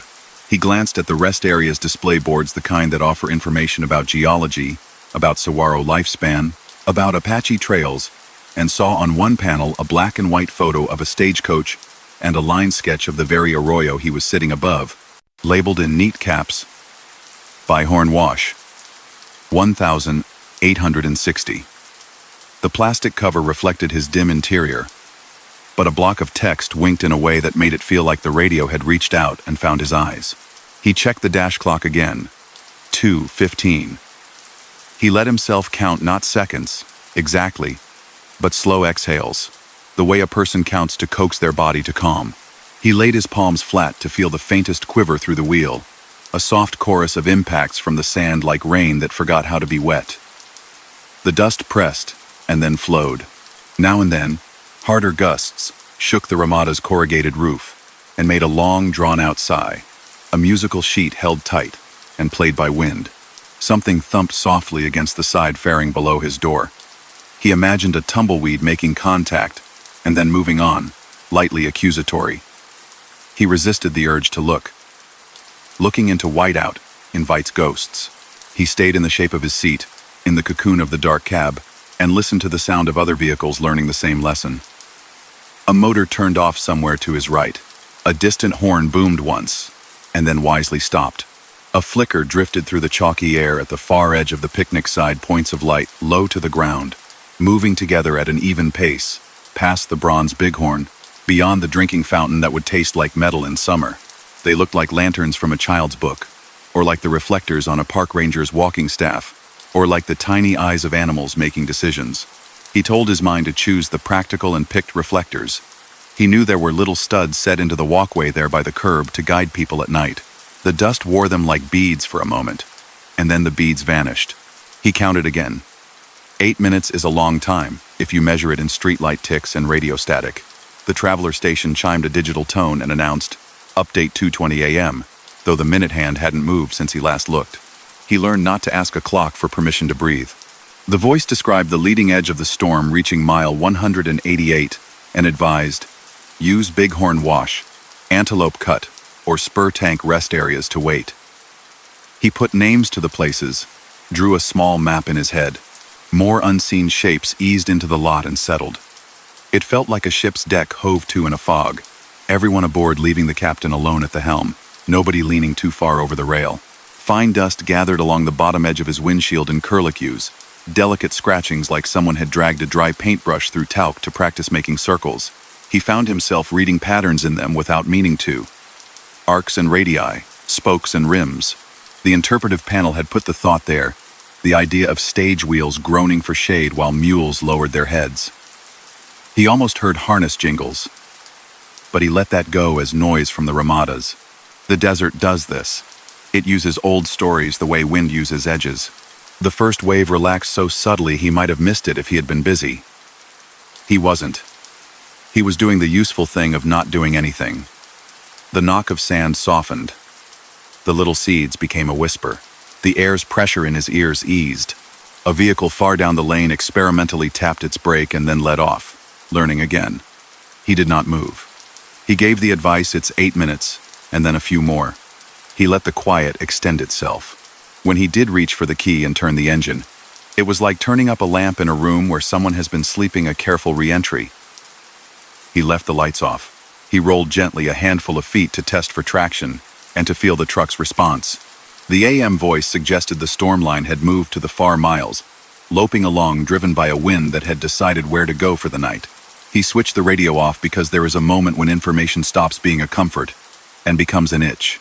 The rest area put its shapes back where they had been. The bronze bighorn with its head cocked, the stone trash bins, the blue rectangle that denoted potable water. Another rig slid out into the access lane, invisible to anyone still in the thicker part of the storm because its lights were off and its profile dissolved. He followed the same grace. He placed the wheels carefully over the rib of the ramp. He merged onto the interstate in a shadow, and then, a mile later where visibility returned, set his lamps to low and rejoined the world's ordinary sight like someone stepping from backstage into dim house lights. The land on either side of the road was dust-soft, the brush powdered as if the desert had been sifted through a baker's screen. The Ocotillo spikes wore a ghost film on their green. The stars reappeared in panes like a window whose frost has been breathed clear in patches. He eased the truck back to its working pace. A patrol car idled in the median farther on, its emergency bar dark, a silhouette in the moon. As he passed, the trooper lifted a hand out the window, a small to and fro that could have meant anything. "Good job, be steady. Night's almost done." The gesture felt like praise if you chose to receive it that way. He did. He found a little travel center with clean lights a half hour later, and pulled in to rinse the taste of dust from his mouth with water cold enough to ring like glass. Inside, the clerk swept the same spot by the coffee station as if she could erase the desert's fingerprints. She had her hair braided and looped up to keep it out of her way, and a name tag that said, Betty in cheerful type. "Storm get you?" she asked as if discussing a neighbor's dog. "Caught the edge and waited it out," he said. "Bighorn wash. Radio said too. That one's a good pull-off," she said, approving. "People think they can outrun dust like they outrun a summer rain. All those signs about lights off and foot off the brake, I say them to folks like a prayer. We show it to the middle schoolers in a safety video. Makes sense when you're sitting at a desk. On the road, you want to do the wrong thing and be seen." She poured coffee and added water to the urn with a practiced tilt. "You'd be surprised how many people leave their flashers on and end up being the thing somebody aims for when they can't see. Red pulls like magnets." "I turned everything off," he said. "Felt odd. Lives feel odd when they're properly boring," she said with a smile, then slid a pastry into a bag with a thoughtful, generous hand. "On the house for good sense." He laughed, surprised. "That's the best kind of praise," he said. "Food and a sentence." He slept later at a pullout watched over by a water tower with a name painted in big straight letters. The dream that came didn't have pictures. It had sound. Soft tapping like distant rain and an old measured voice counting eights the way a marching cadence counts fours.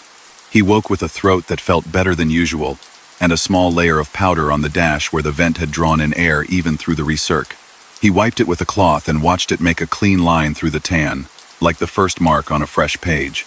On his next swing through that stretch some weeks later, a park volunteer had pinned a new copy of the stage line map to the rest area board, corners crisp, the route traced in a thin brown that matched the color in his mind. Someone had stuck a little sticker on the glass, an approved dot the state uses to mark that it's up to date. The day was clear and unbeautiful, in the way bright desert days are too honest to be dramatic. He parked a moment and stood with one boot on the step, his hand on the grab bar, and looked out across the wash where nothing suggested the night he'd waited. That was the desert's other trick. It forgot you as quickly as it took you in, and that was fine. Roads don't owe anyone a memory. He owed the road his attention. He gave it. He kept the habit the station had carved into him. When dust gathered on the horizon, different state, different mile markers, he'd listen for the sensible advice and make a small harbor when told. He found he liked the feeling of obeying simple instructions that had been built out of other people's evenings. It made the dark thinner. It made the line painted down the center feel less lonely.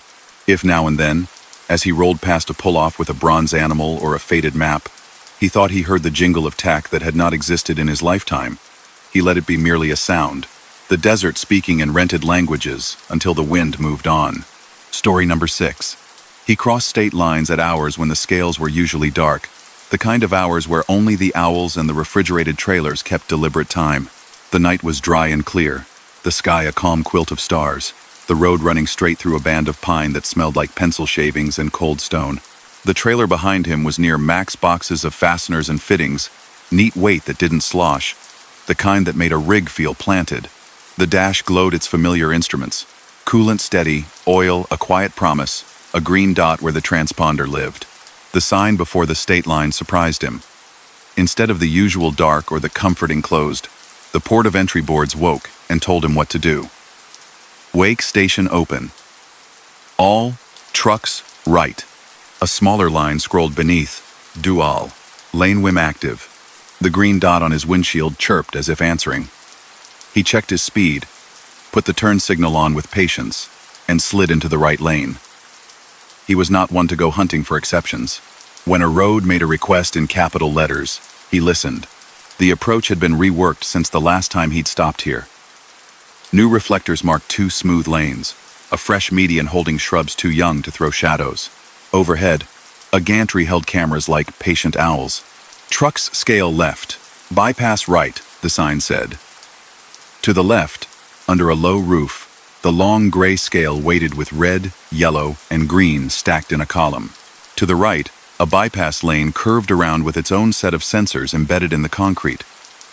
The kind that weigh a rolling vehicle without asking it to stop. The column light for his lane flicked yellow as he rolled onto the weigh in motion pads. The message board after the gantry blinked. Truck 2. PLS. Scale. Someone else had been Truck 1. He glanced in the mirror and saw a tanker in the other lane, lights pale and humble, sliding through the bypass with an easy green. He took the scale like a handshake, not too hard, not too soft. The platform felt like a steady table under him. Stop on scale, the overhead box asked with a lit word. He stopped. The red came on. He looked at the far building's windows. Fluorescent bars hummed inside. A clerk's counter sat visible beyond glass with forms in trays, and a small brass bell with a finger-dented button. A vending machine glowed an uneven blue. The room looked exactly like a way station office. Always looks at 2 in the morning. A little too bright, a little lonely, polite in its way. No one stood at the window. The glass reflected his own headlights in miniature. Above the lane, a speaker clicked and made the soft sound of an old intercom waking. A voice, thin with distance and yet easy, got through. Driver in lane 2, thank you. Proceed to bay 3. Lights low. Brake set. Remain in cab. He looked at the painted arrows. Bay 3 sat under a deeper overhang, to the right of the office windows. A framed rectangle with yellow borders, and a red stripe, where the truck bumper should rest. He eased forward at the little green's permission and nested the nose where paint asked. A light on the pillar shifted from red to amber, then breathed a quiet pulse, slow as a sleeping heartbeat. The intercom, smaller now because of the overhang, gave him a number.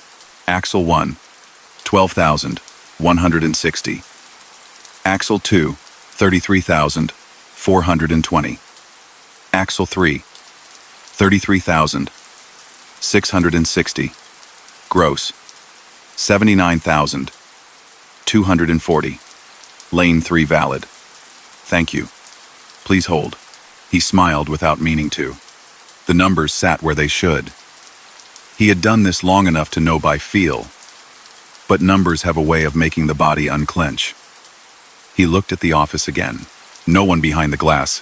A spinner rack held pamphlets about tire chains and winter protocols. A poster from a decade ago, judging by the haircuts, reminded drivers to check their brake adjustment.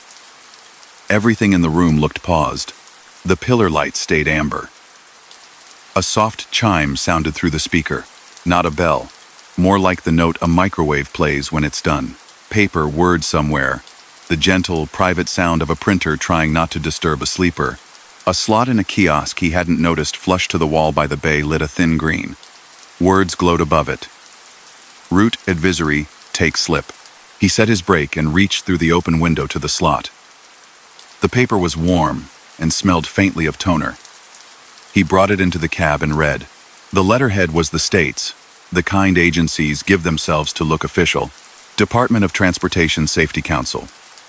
The font looked older than anything else here. Classics rather than modern. The kind a careful sign painter once tried to imitate. The text did not read like a ticket or a warning. It read like a weather note, scribbled by a neighbor. Advisory. Eastbound I-46. Mile 149 to 147 right lane overband patch, rough joints, heavy loads, keep left. River, Pine Bridge, XP and JT, 3 hump, hold 45 miles per hour, no braking on joint. Exit 143 ramp shoulder sweep ongoing. Do not use shoulder for emergency stop. Note: temp signage may be misplaced by wind follow lane markings, not cones. Between 146 to 145. Thank you for your care. He touched the line about the hump as if the paper had texture there. He had crossed bridges at all hours, had hit joints that shook a rig's spine and made a coffee jump.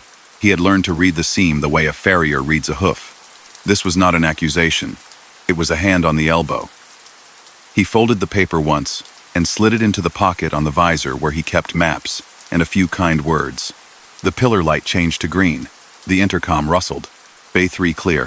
Thank you for your attention. Resume trip. Safe travels east. He put the truck in gear and rolled out, glancing once more at the office. The room behind the glass remained empty, the fluorescent bars humming. A red light on a battery backup box blinked a patient pulse like a sleeping animal. As his trailer cleared the bay, the green above him winked once and went dark. In the mirror, the bay and the office looked like a small stage after the audience has left. He rejoined the merge lane. The main line welcomed him with a sweet, wide shoulder.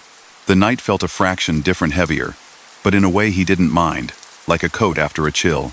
Traffic was thin. A box truck came up behind and went by without drama. The trees on either side of the highway took their time deciding when to thin into pasture. He kept the advisory in his head as if he were carrying water in a shallow pan, attention flat and careful so as not to slop. River Pine Bridge would be along. He'd crossed it before. He could see it in his memory. Broad, 3 spans, falsework graffiti replaced by the paint of a second coat, an angled sign with the year of its last rehab, and the contractor's name in small print. At mile 150, a portable sign flashed "Construction ahead" with a rhythmic impatience. Beyond it, cones did their work in a way that suggested they liked being in straight lines. He watched for the patch. The right lane's texture changed under the tires, a new skin overlaying the old. The truck felt it just enough to hum a low note that carried through the seat. He eased left, as asked. The cone line wavered in a cross breeze. One cone had fallen and lay on its side with a look of embarrassment. The advisory's warning about misplacement felt like a parent telling a child to follow the painted lines on the floor of a museum rather than the crowds. He passed the turnoff for 148, its ramp shoulders neat and recently brushed clean. The thought of a sweeper's cylindrical bristles, making patient work, pleased him more than it ought to. He pictured the driver of the sweeper car, humming to the rhythm of the brush. He slowed to that hum. River Pine's western approach rose from the pines like a drawn breath. Signs lined up to say simple things. Bridge ices, reduce speed, keep right, except to pass. The deck shone faintly pale, the kind of concrete that glows with its own subdued light. The night pretended to be still, but he could feel the crosswind his tires had anticipated long before his skin did. He held 45 by the needle. He kept his hands soft on the wheel, the way he would with a foal not yet sure of its legs. Somewhere under the deck, the river moved with the steady voice of a big animal asleep. Expansion Joint 1 thumped through like a period in a clear sentence. Expansion Joint 2 murmured a longer phrase, a little hollow, newer plate maybe, new bolts, different sound. He watched the seam ahead for the third. A darker strip marked it, a small rise where the rehab crew had overbanded asphalt to meet the plate. He did not touch the brake. He didn't have to. The advisory had already shown him the correct way to be here. The hump claimed the front axle, lifted, set, claimed the drive, lifted, set, the trailer bump a final soft punctuation. Coffee in the cup holder shivered and settled. Behind him, everything held. A pickup merging from the on-ramp chose to match him rather than beat him. They made a brief, tidy duet, and then the pickup took the far lane. He felt a private, small pride in how well the night could go when people decided to be plain considerate. On the far side of the bridge, a wind gust had shifted a portable Speed 45 board, so the arrow pointed a useless degree to the shoulder. He kept his speed anyway. At 143, a maintenance truck idled on the ramp shoulder, with its amber bar strobing a kind, not alarmed light. Two operators in reflective vests leaned into the glow of a compartment, sorting something in a calm way that told him this was no emergency, just work. He gave them distance and watched for anything that shouldn't be where it might. 4 miles beyond, the trees fell away into a small valley. He let the rig breathe. The advisory had asked for nothing extraordinary, only the performance of ordinary acts with care. He drove exactly that way. The midnight hour became the eventless friend all-night driver's court. He stopped at a chain of lights an hour later for fuel and a stretch clean pumps under a tall canopy, a lot big enough for a dozen rigs nose to tail, a quiet store where a clerk with a steady smile restocked shelves with the air of doing a puzzle.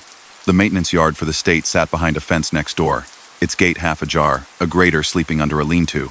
Two people in reflective jackets sat at the counter of the attached diner, their cups steaming. He washed his hands in the restroom and then found a booth near the window, truck in sight, coffee not too hot, a grilled cheese perfect for the hour's appetite. The pair at the counter wore state stitched over their pockets. One had a gray mustache trimmed with the precision of someone who fixed things for a living.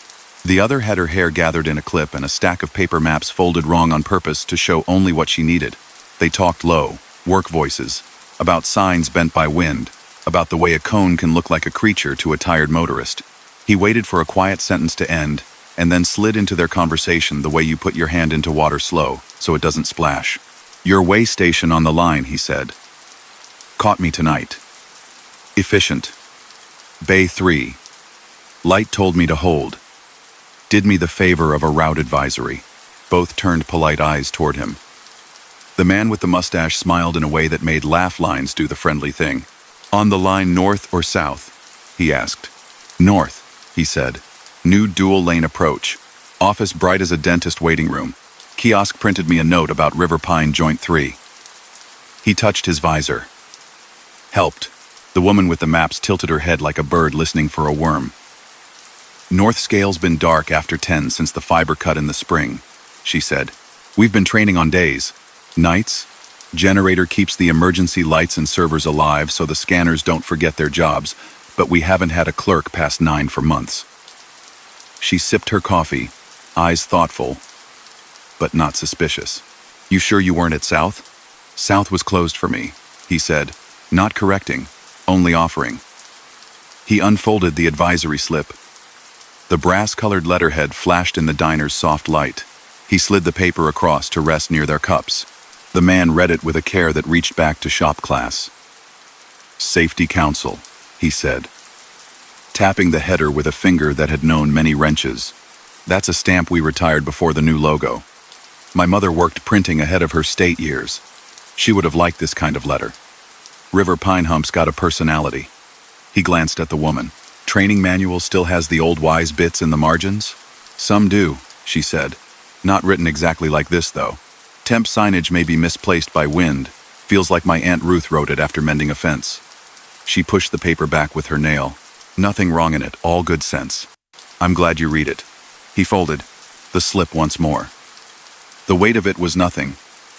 The weight of it in his night had been considerable. He didn't ask who had spoken through the intercom.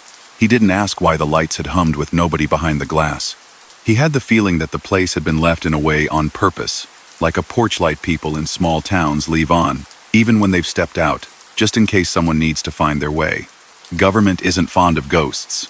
It is fond of procedures that last past anyone's bedtime. Folks like you make nights easy, the man said without ceremony. You read the boards. You let the road help you. That bridge, it's not haunted. It's just particular. He lifted his cup. Keep her between the lines. Between the lines, he echoed, because some phrases deserve to be said twice. On the way back out, he passed the maintenance yard fence and saw a white magnetic panel leaning against the inside of the chain link, half fallen. It bore the older crest with the words, "Safety Council faint, but visible." A ghost sign waiting for a wall. A broom leaned next to it. He imagined someone writing both in the morning and sliding them into a corner. He liked that thought. He re-entered the highway with the kind of careful acceleration that makes the tires hum a long content note. The night settled in again. A blanket he knew the weight of. He touched the visor where the paper rested and thought about how many people built the road by thinking ahead not just to the next pour or the next joint, but to the next person. That thought made the white lines brighter without making the dark any darker. Ahead, a deer stood at the edge of the right-of-way and decided not to try the lanes. He lifted his foot a fraction anyway and kept his hands soft, the way the advisory had taught him how to be on a bridge. Weeks later, coming through at a very different hour, he glanced toward the north scale and found it sleeping with purpose. The bay signs were dark, the office glass black, a notice pinned to the door. Closed after 2100 use bypass. He smiled. The memory of his night fit neatly in a place the state would not be interested in cataloging. He didn't need anyone to make a file. He had the habit now, and the habit was all the file he required. When a sign tells you something simple, do the simple thing. When a voice asks for a steady hand, make your hand steady. When a paper says a bridge is particular, treat it as if it has a name you've learned to pronounce. He kept the slip. It lived in the visor, one fold softer each month, the words fading but the edges still true. If someone else ever rode in his passenger seat and asked about it, he would say, in the plain way, a person talks about a sunset to someone who wasn't there. That the road spoke the language of instructions that night, and he understood it. Then he'd change the subject to the weather or coffee, or the way certain bridges breathe under you, because you don't have to make a sermon out of a good rule. You just keep it, like you keep your truck between the lines, and you go on. Story number 7.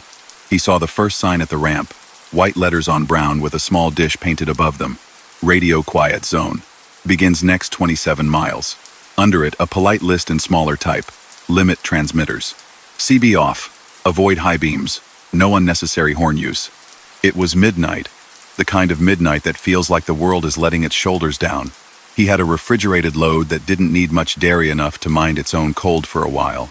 And he'd been glad for a route that threaded a valley he'd never taken at night. He flicked off his CB and dimmed the dash until the gauges were a soft constellation in the cab. The reefer ran in a low cycle. He thumbed it to night mode and listened to its hum drop, like someone taking a seat. The road narrowed and then widened, a ribbon laid on hills that held their trees close. Houses fell away. A few porches kept their lights warm like promises, but soon those blinked out too, leaving only the pale line of lane paint and dark pines standing in long, patient rows. He cut his high beams when the state asked. Low was enough. Reflectors in the center line blinked back like eyes half closed and friendly. He had seen the array in daylight once, white bowls scattered across a floor of grass, each tilted a different way, a field of patient listeners. At night they were brighter somehow, not lit so much as simply present, their white faces catching what little sky lived near the mountain's rim. He could see two to his right beyond a low fence, turned away from him like people listening to a far conversation. A small red beacon sat at the crown of each, pulsing at a slow, generous rate, the kind of metronome a child could follow. Another sign came and asked for one more small favor. Low gear through shield. Hollow engine brake prohibited. He let the truck ease into the descent, with the soft confidence of a rig that knows its own weight. The valley's air had a particular feeling, the way a library feels on a winter afternoon, a hush that isn't strained, only attentive. In that hush, the truck's own layer of noise sounded like ocean in a shell, everything else gone so quiet that the machine became the world's voice. Ahead, the road crossed a shallow cut on a concrete bridge with low sidewalls. The sign before it named it, as bridges like to be named, Wash Creek Bridge, 1,997. In his low beams, the little plaque shone like a coin. The creek itself made a sound he could not quite separate from the reefer's softened breath, a steady run through stones, a witness to routines older than any dish in any field. The first low building he passed had a roofline that made sense only to the work it did. A long rectangle set into a berm, windows small and red, lit from within, as if it were trying not to spill light into the sky. A hand-painted board out front said, "Shield Pass Pull-Through Quiet Check." A shoulder widened with low ridges of gravel along the edge of asphalt, like eyebrows. And another small sign, this one nearly apologetic. "Drivers welcome to pause. Please avoid stopping within direct line of dish face." He didn't need the stop. He took it anyway. He liked places that asked nicely. He set the brake, lights off. With the engine at idle, the cab turned into a room that possibly used to be a church, the kind where you can hear the wood thinking. He lowered the window an inch.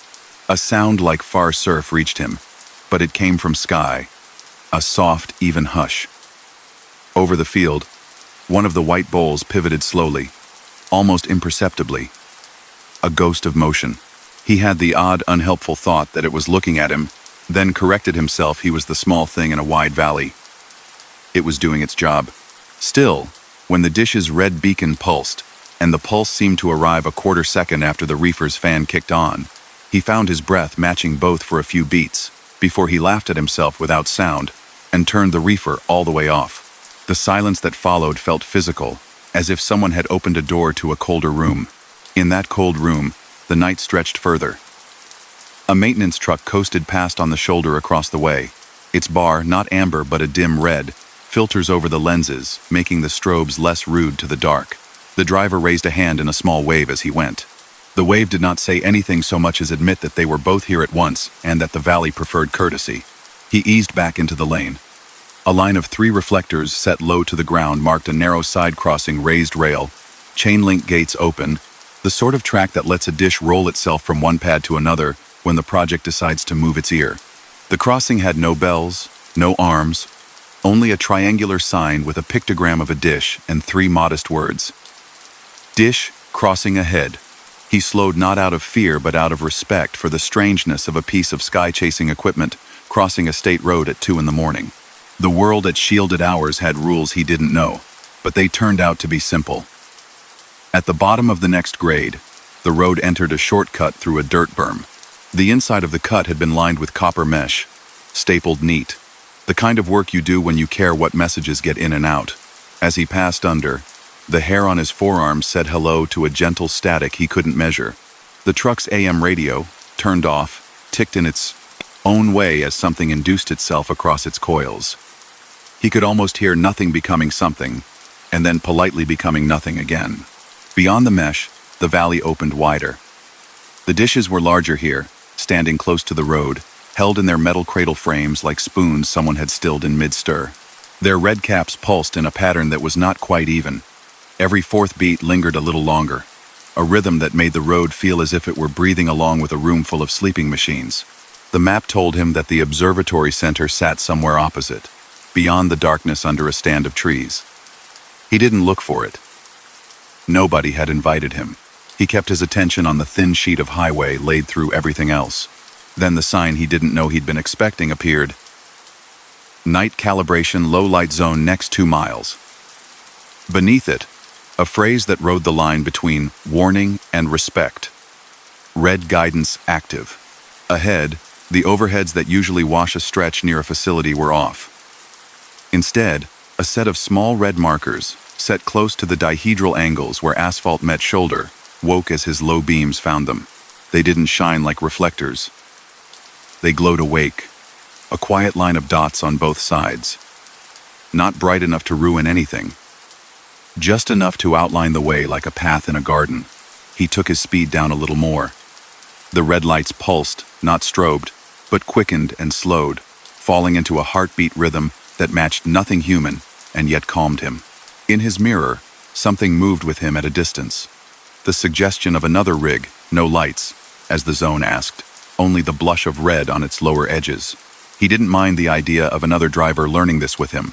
At a bend, a pair of what looked like slender towers rose on either side of the road at the top of a small grade, each with a red lens. As he drew close, one lens brightened and painted a thin band of red light across the lane at bumper height. Not a barrier, more a sweep. The band slid from right to left and then down, and the red markers at the edge of the road responded, the ones on the left brightening, the ones on the right dimming, as if suggesting a single thought: keep to center. The left shoulder is softer tonight. He obeyed without making a big ceremony of it, tires kissing the center of his lane. At the crest, a limb had blown down from a tall maple, its lighter twigs already tossed into the ditch by a crew, but its thicker bit still lying shy of the fog line on the right. He saw it in time because the valley had told him how. The markers resumed their slow breath. The dishes continued their long pivot like whales turning in deep water. The quiet felt earned now that he'd done a small thing correctly. He didn't notice he'd been matching his own breathing to the red for a minute, and then let the synchronization go as if loosening a rope. At the next mile, there was a place where the road widened into a sort of throat, before narrowing again a turnout with its entrance covered by a length of fabric that looked black until you were close, then revealed itself to be a deep, very dark red. A sign, all small letters, said Driver Aid Red Room. Under it, a smaller note. Water, maps. Speak softly. He considered it and kept rolling. He didn't want to lean too hard on whatever this valley offered. Still, the existence of a room that asked people to use their inside voices to treat radio signals kindly made his chest do that warm ache thing that happens when people are unexpectedly decent. The valley narrowed. The road curved around a shoulder of hill. Past the curve, the track that crossed the road earlier reappeared. This time, it carried a dish. Not a large one of the smaller siblings in the family rolling slow on its rails. A silhouette that wrong-footed the mind for a second because it was both massive and moving without drama. There were no gates down, there were no bells. Two men walked alongside, their vests tipped with small red LEDs instead of reflective tape.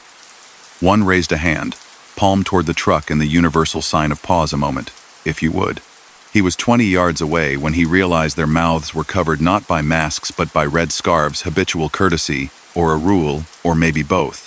He eased to a stop, the truck tucked back from the rails, the trailer square. He didn't set his flashers. He didn't touch the horn. He sat with a hand on the shifter, as if it were a dog's head he did not need to pet. The dish passed in front of him. It made a sound he could not have described afterward. A joined sound metal on metal somewhere, a whisper of cable. The smallest groan from a bearing that needed grease soon. The men didn't look at him, and didn't not look at him. They were where they were. On the railing above the dish, a narrow catwalk had been left empty, though for an instant, as the dish's wide ellipse cut his beam and reflected, a person's shape rose in the glare like a shadow on a screen. His gut tightened, and then eased when the angle changed and the shadow became only a handrail doubled by light. When the rails were clear, one man pointed to the markers on the ground, raised his finger in a gentle circle. Take it slow. Read the line. Come on through. He lifted two fingers in thanks, a quiet salute he didn't know he knew. He put the truck into motion and crept under the faint red band still hanging in air from the lens tower. It felt for a ridiculous second like a blessing. He refused himself the indulgence of saying it in his head. Past the crossing, the zone's red guides began to space themselves farther apart, then faded as if the road were handing him back to the ordinary world. He turned the reefer back on and listened to it climb to its work. The dishes fell behind in multiples, their pulsing caps growing small, the valley returning to trees and fence, and the sensible dark of rural miles. He rolled past a sign that made him smile despite himself. Thank you for your quiet. Under it, someone had tacked a weatherproof box with paper maps inside and a pencil on a string. He didn't stop. He didn't need a map anymore. He had one in his chest, marked in red dots and slow breaths. At the far edge, a small rise and a false summit, the road met a state route coming in from the east. A gas station there kept dignified hours and sat dark, pumps quiet, the kind of place that polishes its glass at 6 and calls it a night. A low building with 3 windows showed pale red through heavy curtains. A sign stood by the lot, not advertising anything, only naming the place, Meadow Fork Gatehouse. He let the truck glide past.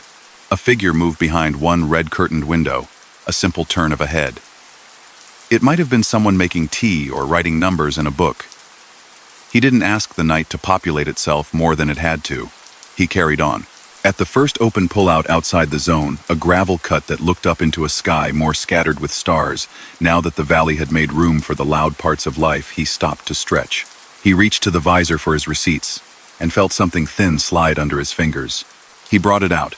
It was a card the size of a hand, a deep red with white print picked out by the angle of the truck's dome light. Quiet Pass, it said at the top in letters simple as road paint. Underneath, thank you for dimming, for patience, for keeping the sky clear. He turned it over. The back had a space for a date. It was not filled. There was a faint smell of dust, and something like old electrical insulation, the clean scent of a room where the machines are kept polite. He tucked the card back. He started the engine and felt the truck's known noise knit itself around him again. The radio stayed off for a long stretch because silence had taught him a better way to hear. When he did turn it on, a music station came through a tune so quiet that it might have been made of air moving through reeds. He left it on low until the morning line on the horizon lifted and a world full of tiny sounds returned to itself without apology. When he told anyone about the valley later, he didn't say much. He told them about signs asking to be gentle with the idea of listening. He told them the road sometimes glowed red under your low beams, and that if you paid attention to the breathing of the lights, you might find yourself avoiding a limb before you saw it. He did not say the dishes watched him. He did not say the red band had felt like a hand over water. He didn't classify any of it under anything larger than the fact that the night has rooms in it, and some rooms are soft in their rules and ask you to be soft too. On other routes in other states, if a place asked for a small courtesy, he offered it up more easily. He turned the CB down on long passes. He dimmed the dash in neighborhoods after dark. He learned to let his brake lights be a message he gave only when a message was necessary. Now and then, when he crossed a bridge and saw a red navigation light wink on a tower far off, he found his breath falling into its tempo for a handful of heartbeats before he sat back and let the truck have the sound of the world again. Story number 8. He signed the winter road log the way people sign guest books at churches and trailheads. Name, plate, cargo, time. The shack at the lake's edge smelled like coffee and felt like layered wool. A thermometer outside the window said what the air already had 13 below and leaning lower. A laminated sheet on the counter held the rules in black and blue, simple as a recipe. Speed posted no faster, no slower. Windows cracked one finger to hear ice. Seat Belton. Headlights low. 800 meters between vehicles. Do not stop on the lake. Follow spruce boughs, not old willow sticks. Pressure ridges wait for green wand. The attendant wore a parka with reflective tape and a knitted cap pulled down. Her cheeks glowed the way people's cheeks glow when they live with winter, as a companion rather than a combatant. She slid a pencil down the log spine to keep it open. You're good to go, she said softly, as if the lake preferred indoor voices. We shut down at 4 if the temp rises. If you hear the ice talk louder than the radio, listen to the ice. The portage at 2 Mile Island has a drift. Stay in the brushed lane. He nodded and checked his mirrors as if they had names. The lot's floodlights threw polite, white circles on packed snow. The winter road began as a low ramp of ice pushed up at the shoreline, the first angle down onto the lake's hard skin, then straightened under the discipline of long days of grooming. Spruce boughs stood on either side every dozen yards, set stem first into bored holes, green hands upraised. At night, they looked like a procession of small, careful guards. He eased the truck forward, let the tires find the polished track, and felt the first particular shiver of ice under load. Not danger, just the lake, acknowledging a new weight. The line of spruce boughs tilted their frost-white tips into his low beams, and then fell away in pairs as he passed. The stars above were sharp enough to touch. Toward the north, a green smear had begun to build, a curtain gathering itself. His breath pulled in dry and went out smoky. The reefer hummed on night setting, a good steady, as if trying not to disturb. The posted speed for the main crossing was 25. He set it and let the truck sit into it, trusting both the needle and the feel. He had done a version of this once before on a different lake, enough to respect the peculiar music of it. Go too slow and you could pile your own weight up into a wave under the ice. Go too fast and you chase that wave. Between those numbers, the lake and the truck came to a private agreement. The ice spoke. It did not crack like a sheet of glass dropped in a sink. It sounded like a deep instrument being tuned in a far room. Notes rose and drifted. Somewhere far down and to the right, a long, pleasant moan traveled through the slab and into the frame. Now and then a thump rippled under the front axle and walked to the rear, a polite knuckle on a floorboard here, here, here. He cracked both windows one finger, as instructed. Cold air slipped in and made his nostrils smart. Through it, he could hear the lake better. Kilometer markers stuck up at the edge of the plowed strip, little white paddles with black numbers. KM1, KM2. The spruce boughs held bits of ribbon blue this season, where last year had been red. Far ahead, over the low whiteness, he saw a faint scatter of light that might have been the shore at the far end or a camp or nothing yet at all. Behind, at a kind distance, a pair of low lamps marked another rig starting out, the correct spacing measured by patience rather than tape. At KM3, the road passed an island the size of a room, a low hump of rock with 3 birch trunks like white bones and a jack pine leaning just enough to make a poet notice. The route ran up and over the land there, a brief break from the lake's under voice. The portage was brushed wide. The snowbanks squared the way a good plow operator squares them, when he knows drivers will thank him in their minds later. The posted speed went up a notch over ground, and then returned to 25 at the down ramp where the ice began again. He eased, and felt the lake greet him a second time.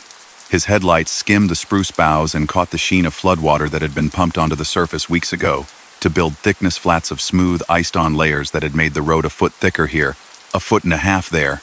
In the beam, tiny trapped air made the waterwork look like black marble. Old willow sticks stood farther out, their heads rounded by hoarfrost. He heard the attendant's note in his head. Follow spruce, not old willow. Routes move. Memory in this country can take you off the safe line if you let it. Halfway across the main basin, the north boundary of the sky gathered itself into curtains. The aurora lifted in pale green strokes and then hung. It did not flare. It breathed. The light made the ice beneath his lights look green in places, as if a slow river moved under glass. He did not watch long. The road wanted his eyes. Still, when a bell of ice moaned and the aurora answered by seeming to thicken, he felt for a second like a child again, listening through a floor to adults in the kitchen. The pressure ridge at KM7 arrived like a wrinkle across a bedspread ice thrust up in a low ramp, the result of 2 slabs deciding to take turns. The state had shaved it down and built it back with floodwater, set red flags on either side and a row of lit stakes with a very faint amber pulse. A snowmobile sat idling at the far side, its blue beacon hooded with a cloth so as not to shout at the sky. A person stood there parka, mitts holding a wand that glowed green like a garden stake light. He had seen green wands on highways for night works, but this looked gentler, the color of a deep bottle. The figure lifted the wand, circled it once small. Your turn. Keep to the crown. He lowered his window a fraction more, and lifted his gloved hand in thanks. He took the ridge slow and clean, no brake, as the rule asked. The truck rose, made its long noise, set down. Water trapped in the old ridge hummed in response. On the far side, the figure dipped the wand in a tiny bow. The snowmobile's engine note dropped a shade when the wind leaned. He glanced in his mirror as he settled back to 25. The wand looked like a firefly in a jar.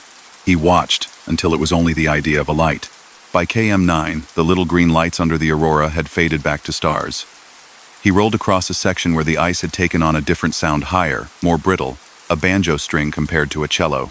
The truck's tires whispered instead of hummed. Frost flowers had grown there when the water had first set, now frozen in place and scoured flat by plows until only their ghosts remained. He could almost read a message in them if he let his eyes slide wrong. He did not. At 2 Mile Island's portage, the drift the attendant had warned of had thrown its shoulder into the brushed lane. The cut through it only held because someone had made a second pass. Needles of snow stood upright like tiny fences in the lee. He could feel the tug on the trailer as the deep powder tried to steal a foot off the right rear. He kept his hands quiet and the throttle honest and let the tires answer. Back on the lake, the ice thanked him by lowering its voice again. The truck was a small cathedral moving slowly over a bigger one. Past KM 12, a line of dark rectangles showed at the horizon. Fishing shacks hauled out while the ice was a certainty. Smoke rose from one in a private ribbon. He envied the warmth of a diesel stove and the legitimate purpose of waiting for a line to twitch. He thought about the way those shacks would be hauled back to shore before the thaw, the lake giving the road back to itself with a sigh. The second pressure ridge, near the mouth of the south arm, was less polite. It had pushed up a jag with a blue fracture line, a frown across the track.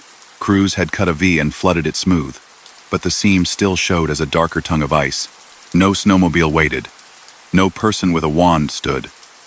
Just the faint amber of the stake lights, in pairs.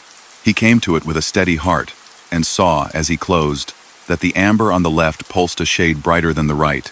He centered left of the crown by inches, eased, and listened to the way the rig told him it was all right. The slab beneath offered a long, approving note the way a bridge sometimes hums back when you hit a joint square. He realized then that his breath had fallen into fives. Inhale to the count of 5 spruce boughs. Exhale to the count of 5 more. The lake liked people keeping time. He kept time. The far shore rose not like a cliff, but like a promise kept slow. Trees held their snow like old men hold coats in waiting rooms. The ramp up off the lake's skin had a little glitter at the top, where the plow's edge had scraped and made hard sugar. He took it at the proper angle, crossed the short span of gravel, and let the tires find asphalt the way feet find a rug after cold tile. The second shack matched the first. A square of light, a doorway with the same mat, a metal pot of sand set off to the side for boots. He backed onto the packed pad and set his brake, and let the truck shake itself the way people shake their shoulders at the end of a meeting. The woman at this counter had a scar on one eyebrow that broke it into 2 careful commas. She flipped the log to the line that belonged to his plate, checked time, and made a note with a good pencil. Ridge at the south arm unstaffed tonight, she said as much to the book as to him. Timers on the stakes. Crew's sled broke a belt at dusk. You got through clean? Kept to the left pulsing, he said. Worked like someone had written it down for me. She smiled without showing teeth. They try. The lake talks. We try to translate. He signed. She slid a small card across the counter, the size of a library pass, laminated rough. Winter Road Courtesy, it said across the top. Beneath, thank you for your care. Return in spring, when the water is water again. For your visor, she said. We hand them out when we remember. He tucked it away with the map where old Slips lived. He did not say he had seen the green wand at the first ridge. He did not need to make anything bigger than it was. He did ask, because curiosity can be polite too. You swap on the hour? Half, she said. I've got the easy side. North Shack's lonely between midnight and 3. She glanced at the clock on the wall. You're at the tail for this window. Nobody behind you until the mines shift in 30. Enjoy the trees. Watch the shadow in the cut past mile 4 moose like the salt. He took the road inland, packed snow under pines, graded like a hymn. He found himself listening for the lake even when it was gone. The way you listen for a train after you've already crossed the tracks. When the aurora lifted again, faint now over the tops of the black spruce, it felt like a friend waving from a different room. He delivered to a camp that had its own quiet rules. No slamming doors. Watch your head on the mess hall low beam. Mind the radio channel by the fuel barrels. The crew there moved in ribbons of breath and said little. Work in the cold makes joking thin and politeness strong. He did his business and left papers on a clipboard under a rock with his name on them. Someone would collect both before the first coffee. On the return, the lake looked the same and was not, because lakes are like people and moods. The aurora had slipped away to the far side of the world. Frost had painted the spruce with new lace. The ice had built a few more speeches into itself overnight. He took the ramp down onto the black shine like stepping out on a veranda. The first low moan greeted him like a remembered tune. The taps came again in sets of 3, tap, tap, tap, far under, then nearer, then done. He matched them with the posts without deciding to. It was just counting, and counting is one way to make the night less of an ocean. At the South Arm Ridge, The stake lights pulsed left bright, right soft, just as before. He kept faith with that, and crossed as if it were not a ridge at all, but simply part of the road. At KM7, where the first ridge waited, he saw the snowmobile again, hooded lamp dim. No figure this time. The wand lay on the sled seat like a green stick without purpose. He slowed within discipline. 25 does not enjoy the tarrying of 20, and looked for a human shape and saw none. The lake didn't care either way. The crossing accepted him without comment. He reached the near shore with the same careful relief he'd felt the first time. Inside the shack, the attendant had a crossword folded in quarters and a mug with a cartoon caribou on it. He logged the time and squared the pencil in its groove. "Good crossing?" she asked. "Good," he said. "Green wand at the first ridge earlier. We left the sled and lights to keep folks honest," she said. Crew took the long way back with a belt over their lap. Sometimes the idea of a person standing there does better than the person. She tapped the rule sheet with her nail. "You kept your windows open?" "One finger," he said. "Heard the singing." She nodded. "People who get scared of that sound shouldn't cross at night," she said kindly. "It's just the lake letting you know it's old and alive and likes to comment." He agreed with a noise rather than a word, because yes was too square a sound for something as curved as a lake under ice. He walked out to the truck and laid his palm flat on the fender for a second, the way you do with animals that have done the job asked of them. The night had moved toward morning without deciding to become it. He climbed into the cab, set the heater to generous, and let the world find its ordinary volume again. For weeks after, when road talk turned to weather in diners and behind shelves of washer fluid, if someone mentioned winter roads, he would share only the useful parts. Watch your speed like it's a glass of water you don't want to spill. Follow the spruce, not the ghosts of last year's sticks. If the lake sings, listen. When lights pulse left brighter than right, trust that someone had good reasons. He didn't tell the part about the figure with the green wand dipping a bow. It didn't need telling. Some helpful things make a better home in the place between a person's ribs and their memory of how ice carries weight. In spring, the plows would pull the boughs, and the road would turn itself back into water, and the lake would keep its voice for fish and wind. He would cross a different place, and find a different rule written in a different hand. 22 in a tunnel, red guides in a listening valley, 8 minutes at a desert pull-off. A person can collect these and not become superstitious, only careful. He tucked the small laminated card a little deeper into the visor, so it would not fall when he hit a pothole, and he drove toward a dawn that would show a line of birches and a bend where moose sometimes stood and thought long thoughts, right next to a sign that said, "Watch for moose." Story number 9. He liked the long industrial corridors that thread between river towns, low warehouses with windows like narrow eyes, tracks crossing the asphalt at sleepy angles, water glinting between piers. His route ran that way tonight, a night hall of insulated wall panels strapped neat, square edges covered with cardboard and patience. The wind had the clean bite of near winter. Lights on the river blinked red where barges slept. Signs along the old turnpike had a cautious dignity to them. Minimum speeds, lane widths, the quiet, friendly rules of late hours. He would have passed straight through if not for the fresh orange reader board on a trailer beyond mile 93. Night work, one-lane pilot car, miles 87 to 81. Stage at 88.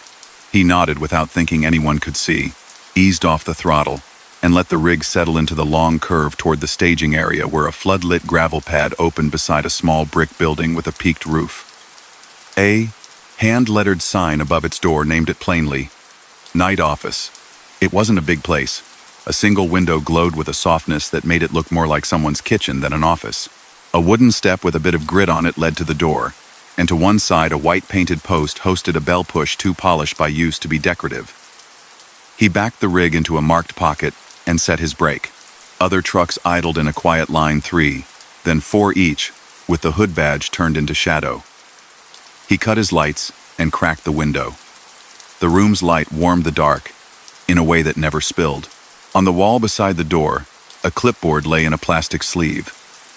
He signed it the way he signed winter road logs and dock registers. Name, plate, time. Below the columns someone had printed in a steady hand. Low beams only. Follow pilot. When called.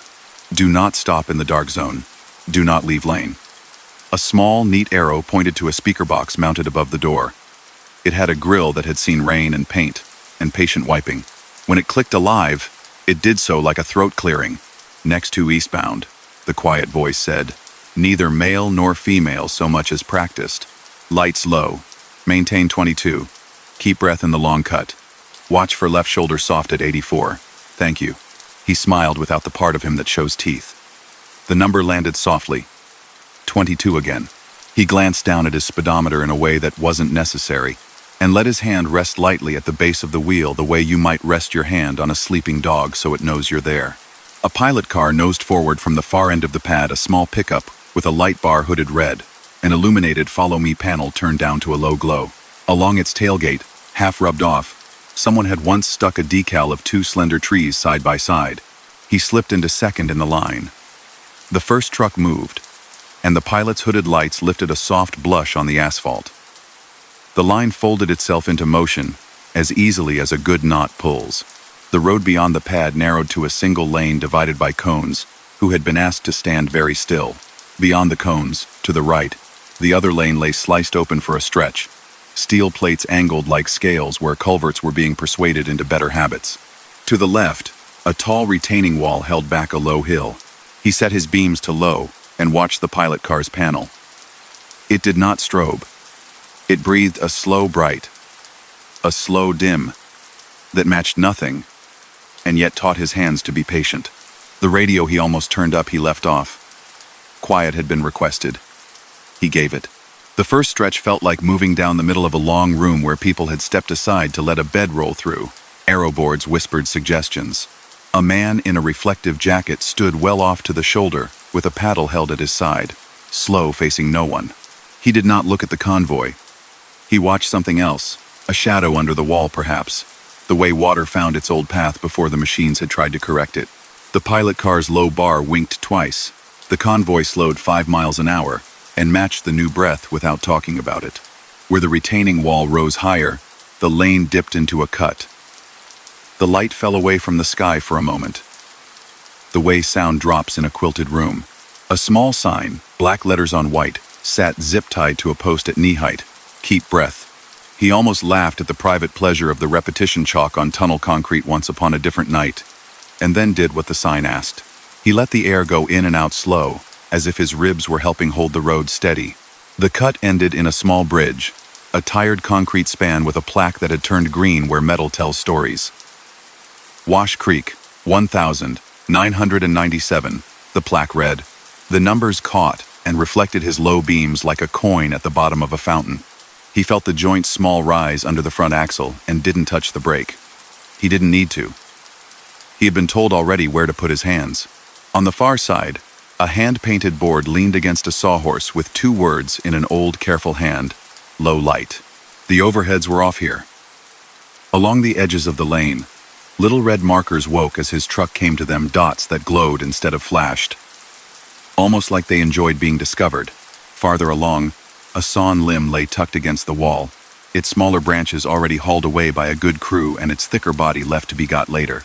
The markers on that side breathed in a brighter, quicker way for 100 feet, as if letting his eyes know not to be surprised.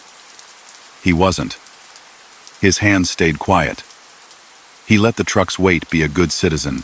At mile 85, the pilot car hesitated, then proceeded across a short run of steel plates, heavy, bolted, slick with old rain. He heard the small clonk of plate to joint like someone tapping a spoon against a cup, counted 1, 2, 3 by habit, and found his wheels placing themselves where they wanted to be without his help. He didn't speed up. He didn't slow. The follow me glowed like a nightlight. Beside a parked backhoe, a man sat on a cooler, his hard hat in his hands, his breath making no visible cloud now that the wind had decided to lie down. He looked tired in the particular way of people who do their work in stripes of light and dark. He lifted 2 fingers as the parade went by, the smallest salute. The pilot car answered with a soft blink.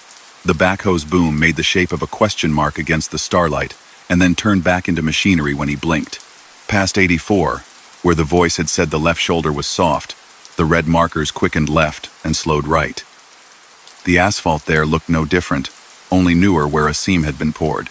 He kept his lane as if it were a page margin, and he a careful writer. Dust lay along the base of the wall in a smooth drift, combed by air, the kind that remembers summer. He thought of desert pullouts and 8-minute weather, and heard the memory of a low AM voice somewhere under the tires. He did not turn the radio on. He lost track of time, not the way you do when you're bored, but the way you do when the world has given you clear tasks. The pilot car dimmed at a bend to let a raccoon decide which way its life would go. The rig behind sat with patience. His mirrors told him so. The line made room without making story. At 82, the lane rose to cross a little timber trestle, the old industrial rail that cut across the corridor and out toward the river. A sign at the approach had been printed recently, and in good faith. Dish crossing. He almost smiled at the misprint, should have been ditch, but the small addition, unneeded, made him think of a quiet valley and red bands of light lifting a hand to guide the center of a lane past the softer edge. It's a generous universe that lets one place learn from another. The work zone ended oddly. Not messily, just in a way that made him suspect the job had been planned to end later and had paused early. Cones disappeared to the shoulder, their last two arranged neatly facing each other as if to say goodbye. The pilot car rolled them over the painted hatch, and the lane opened into two again with a sigh. For 100 yards, the follow me stayed lit. Then it went dark, and the bar on the cab roof lowered to a softer red. The pickup slid onto the shoulder at an angle that said the driver meant to leave room for anyone who wanted to offer a wave on their way past. He watched for a face and didn't see one. The cab's glass made a black square. He signaled and pulled into a small paved pullout, where a low old building squatted a companion to the night office, a mirror, or maybe just its cousin. A sign above the door had been brought in from elsewhere and bolted up in a hurry. It read, "Way Safety Counter." The words arranged in a way that made them sound like a litany. Inside the narrow window, a desk lived with papers on it, and a jar full of pens and one of those brass bells with the button worn smooth. No person sat on the stool. The light overhead had the color of a waiting room at a rural clinic. He climbed down and stood on the cool concrete with his gloves tucked into his back pocket like old men tuck newspapers. He felt the night lay its steady hand on his shoulder blades, and he liked the weight of it. The bell on the counter did not need pressing. A small printer in the corner muttered to itself and gave birth to a slip of paper that slid into a tray with the self-possession of a letter finally making up its mind. He reached under the glass the way a person reaches into a bakery case to take the scone no one else seems to want. The paper's edges were warm. Night Miles Acknowledgement. The header read in black above a faint watermark, 2 slender cottonwoods side by side. Beneath it, lines in the same careful type as a library card. Held 22 when asked. Used low beams where low beams do good. Kept breath in the cut. Chose lane paint over wandering cones. Crossed the plates without hurry. Read red at the edge and found the limb before it asked.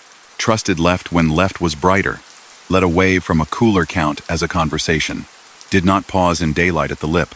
At the bottom, a line with a place for a date, left blank. Below that, in small letters, a sentence that could have been anything and was exactly itself. Return the favor when it is yours to give. He turned the paper over.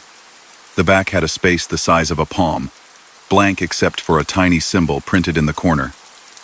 2 small peaks with a flat between them that could have been a bridge or just an invention of ink. He thought of a token stamped with cottonwoods and a letterhead from a safety council anyone still employed would deny. A coffee coin from a place that should have been gone. A quiet pass, the color of the dull red of night. A card for winter road courtesy tucked just so into his visor. He saw them arranged without having to take them out. A tiny museum of the hours the country gives to people who keep it tied together while the rest of the world sleeps. He did not ring the bell. He set the paper in the visor pocket and pressed it down into its softish habits. He looked around. On a bulletin board, the sort with cork scarred by staples and tape, someone had pinned a sheet. MISC. Returns. It held a handful of forgotten items in sandwich bags, an old key with a plastic tag marked Clean Up Yard, a brass pin that said Night Shift in narrow caps, a sliver of reflector snapped clean off something bigger. Each bag had a little white sticker with a date written in almost identical hand, but not quite. The oldest one made him squint. He remembered a voice, humming long distances ago. On the way out, a payphone hung on the side wall under the overhang. It was not alive in the usual way. He would have said it was for decoration if not for the way the cord lay gentle and not stiff. He did nothing at all with it, which turned out to be the correct thing. It did not ring. He was grateful to no one in particular. Back in the cab, he set the brake, released it, set it again, and listened to the truck find itself. He pulled forward slowly so the pilot car could see he wasn't going to ask for any favors. The pilot's window was down an inch. A shape moved inside, a shoulder. The follow me sign slept now. Along the tailgate, he could see the 2-tree decal more clearly. Between them, a small bridge had been printed in the gap, just a few lines. Nothing you'd notice if you weren't already thinking about such things. The highway after the night work made everything else seem too easy. He didn't speed. He didn't change a thing. The rig climbed, drifted, settled. He found that his hands had learned the weight and width of that one-lane stretch and were unwilling to forget how much attention had been useful there. He kept that attention. It cost him nothing and paid in calm. At the rest area 2 towns farther, he pulled in for 3 hours behind a stand of maples that had not yet decided to lose all their leaves. Engines slept in a neat row. A car under a light hummed on account of a family inside. The mother moved her hands in a slow circle in the air, the way you do to show a child a moon. He lowered his seat back the way people lower their voices in churches and warehouses. He didn't count breaths this time. He didn't have to. He'd been counting one way or another all night. When he woke, a pale band had formed at the horizon, the faint kind, like someone had drawn a pencil across the edge of the world and then smudged it with a finger. Dew had made beads where dust usually Saturday. He warmed the engine, listened to the reefer take up its humble work. He took the visor down a hair to touch the top of the slip without removing it, the way you might touch a lucky coin without wanting to press your luck. His finger bumped another edge there and felt metal. He smiled. He didn't have to look. He knew what that was and where it had been found, and how it had ridden along in his truck ever since a coffee token from a place on a road that sometimes put itself back in service for the exact number of minutes a person needed. He pulled back onto the turnpike. The river to his left held its own slow, dense light. A heron stood in the shallows like an idea. A bridge ahead had a sign he had learned once, and never unwound from the wire in his mind. Ices before road. He thought of expansion joints that had been told they were particular, of tunnels that preferred 22, of red bands and green wands and amber on the left saying softly not that way, this other. He laughed very quietly, a short thing more like a cough, at the thought of all these instructions sharing a table somewhere, the kind of table where the coffee is bad and the company holy. He drove on. He kept faith with small rules. He did the things that asked to be done and saved his questions for places that can handle them, like dawn, like rivers, like empty docks. When people later told their own strange road minutes at counters and along fuel islands, he didn't try to convince anybody about his. He only ever found himself saying, with what could almost be called fondness, that some nights the signs become personal, and the road takes attendance. And if you pay attention, you leave with a little card you didn't have before, and a habit you needed all along. And if, weeks or months later, he passed a night office somewhere new and saw a small speaker with old paint and felt, in that quiet press of air just before a voice, the familiar way of being told how not to come to harm, he would nod at the empty window and hold what speed he'd been given. The night would answer, with its own soft arithmetic lights in pairs and threes, breaths to match, a steady hand on the wheel, and if that added up to anything, it was only this. The country is bigger than he is, and easier with him when he is small. And now the road grows quiet. The engines fade. The last story ends. And only the hum of the night remains. These 9 tales linger like the glow of distant taillights, small, steady reminders of how the dark always travels beside us. Thank you for staying until the very end. If you're new, subscribe to our channel so you never miss what waits beyond the headlights, and like our video. Your like motivates us to keep bringing you more nights on the road. Now, close your eyes, let the silence settle in, and drift into the calm that follows the journey. Good night.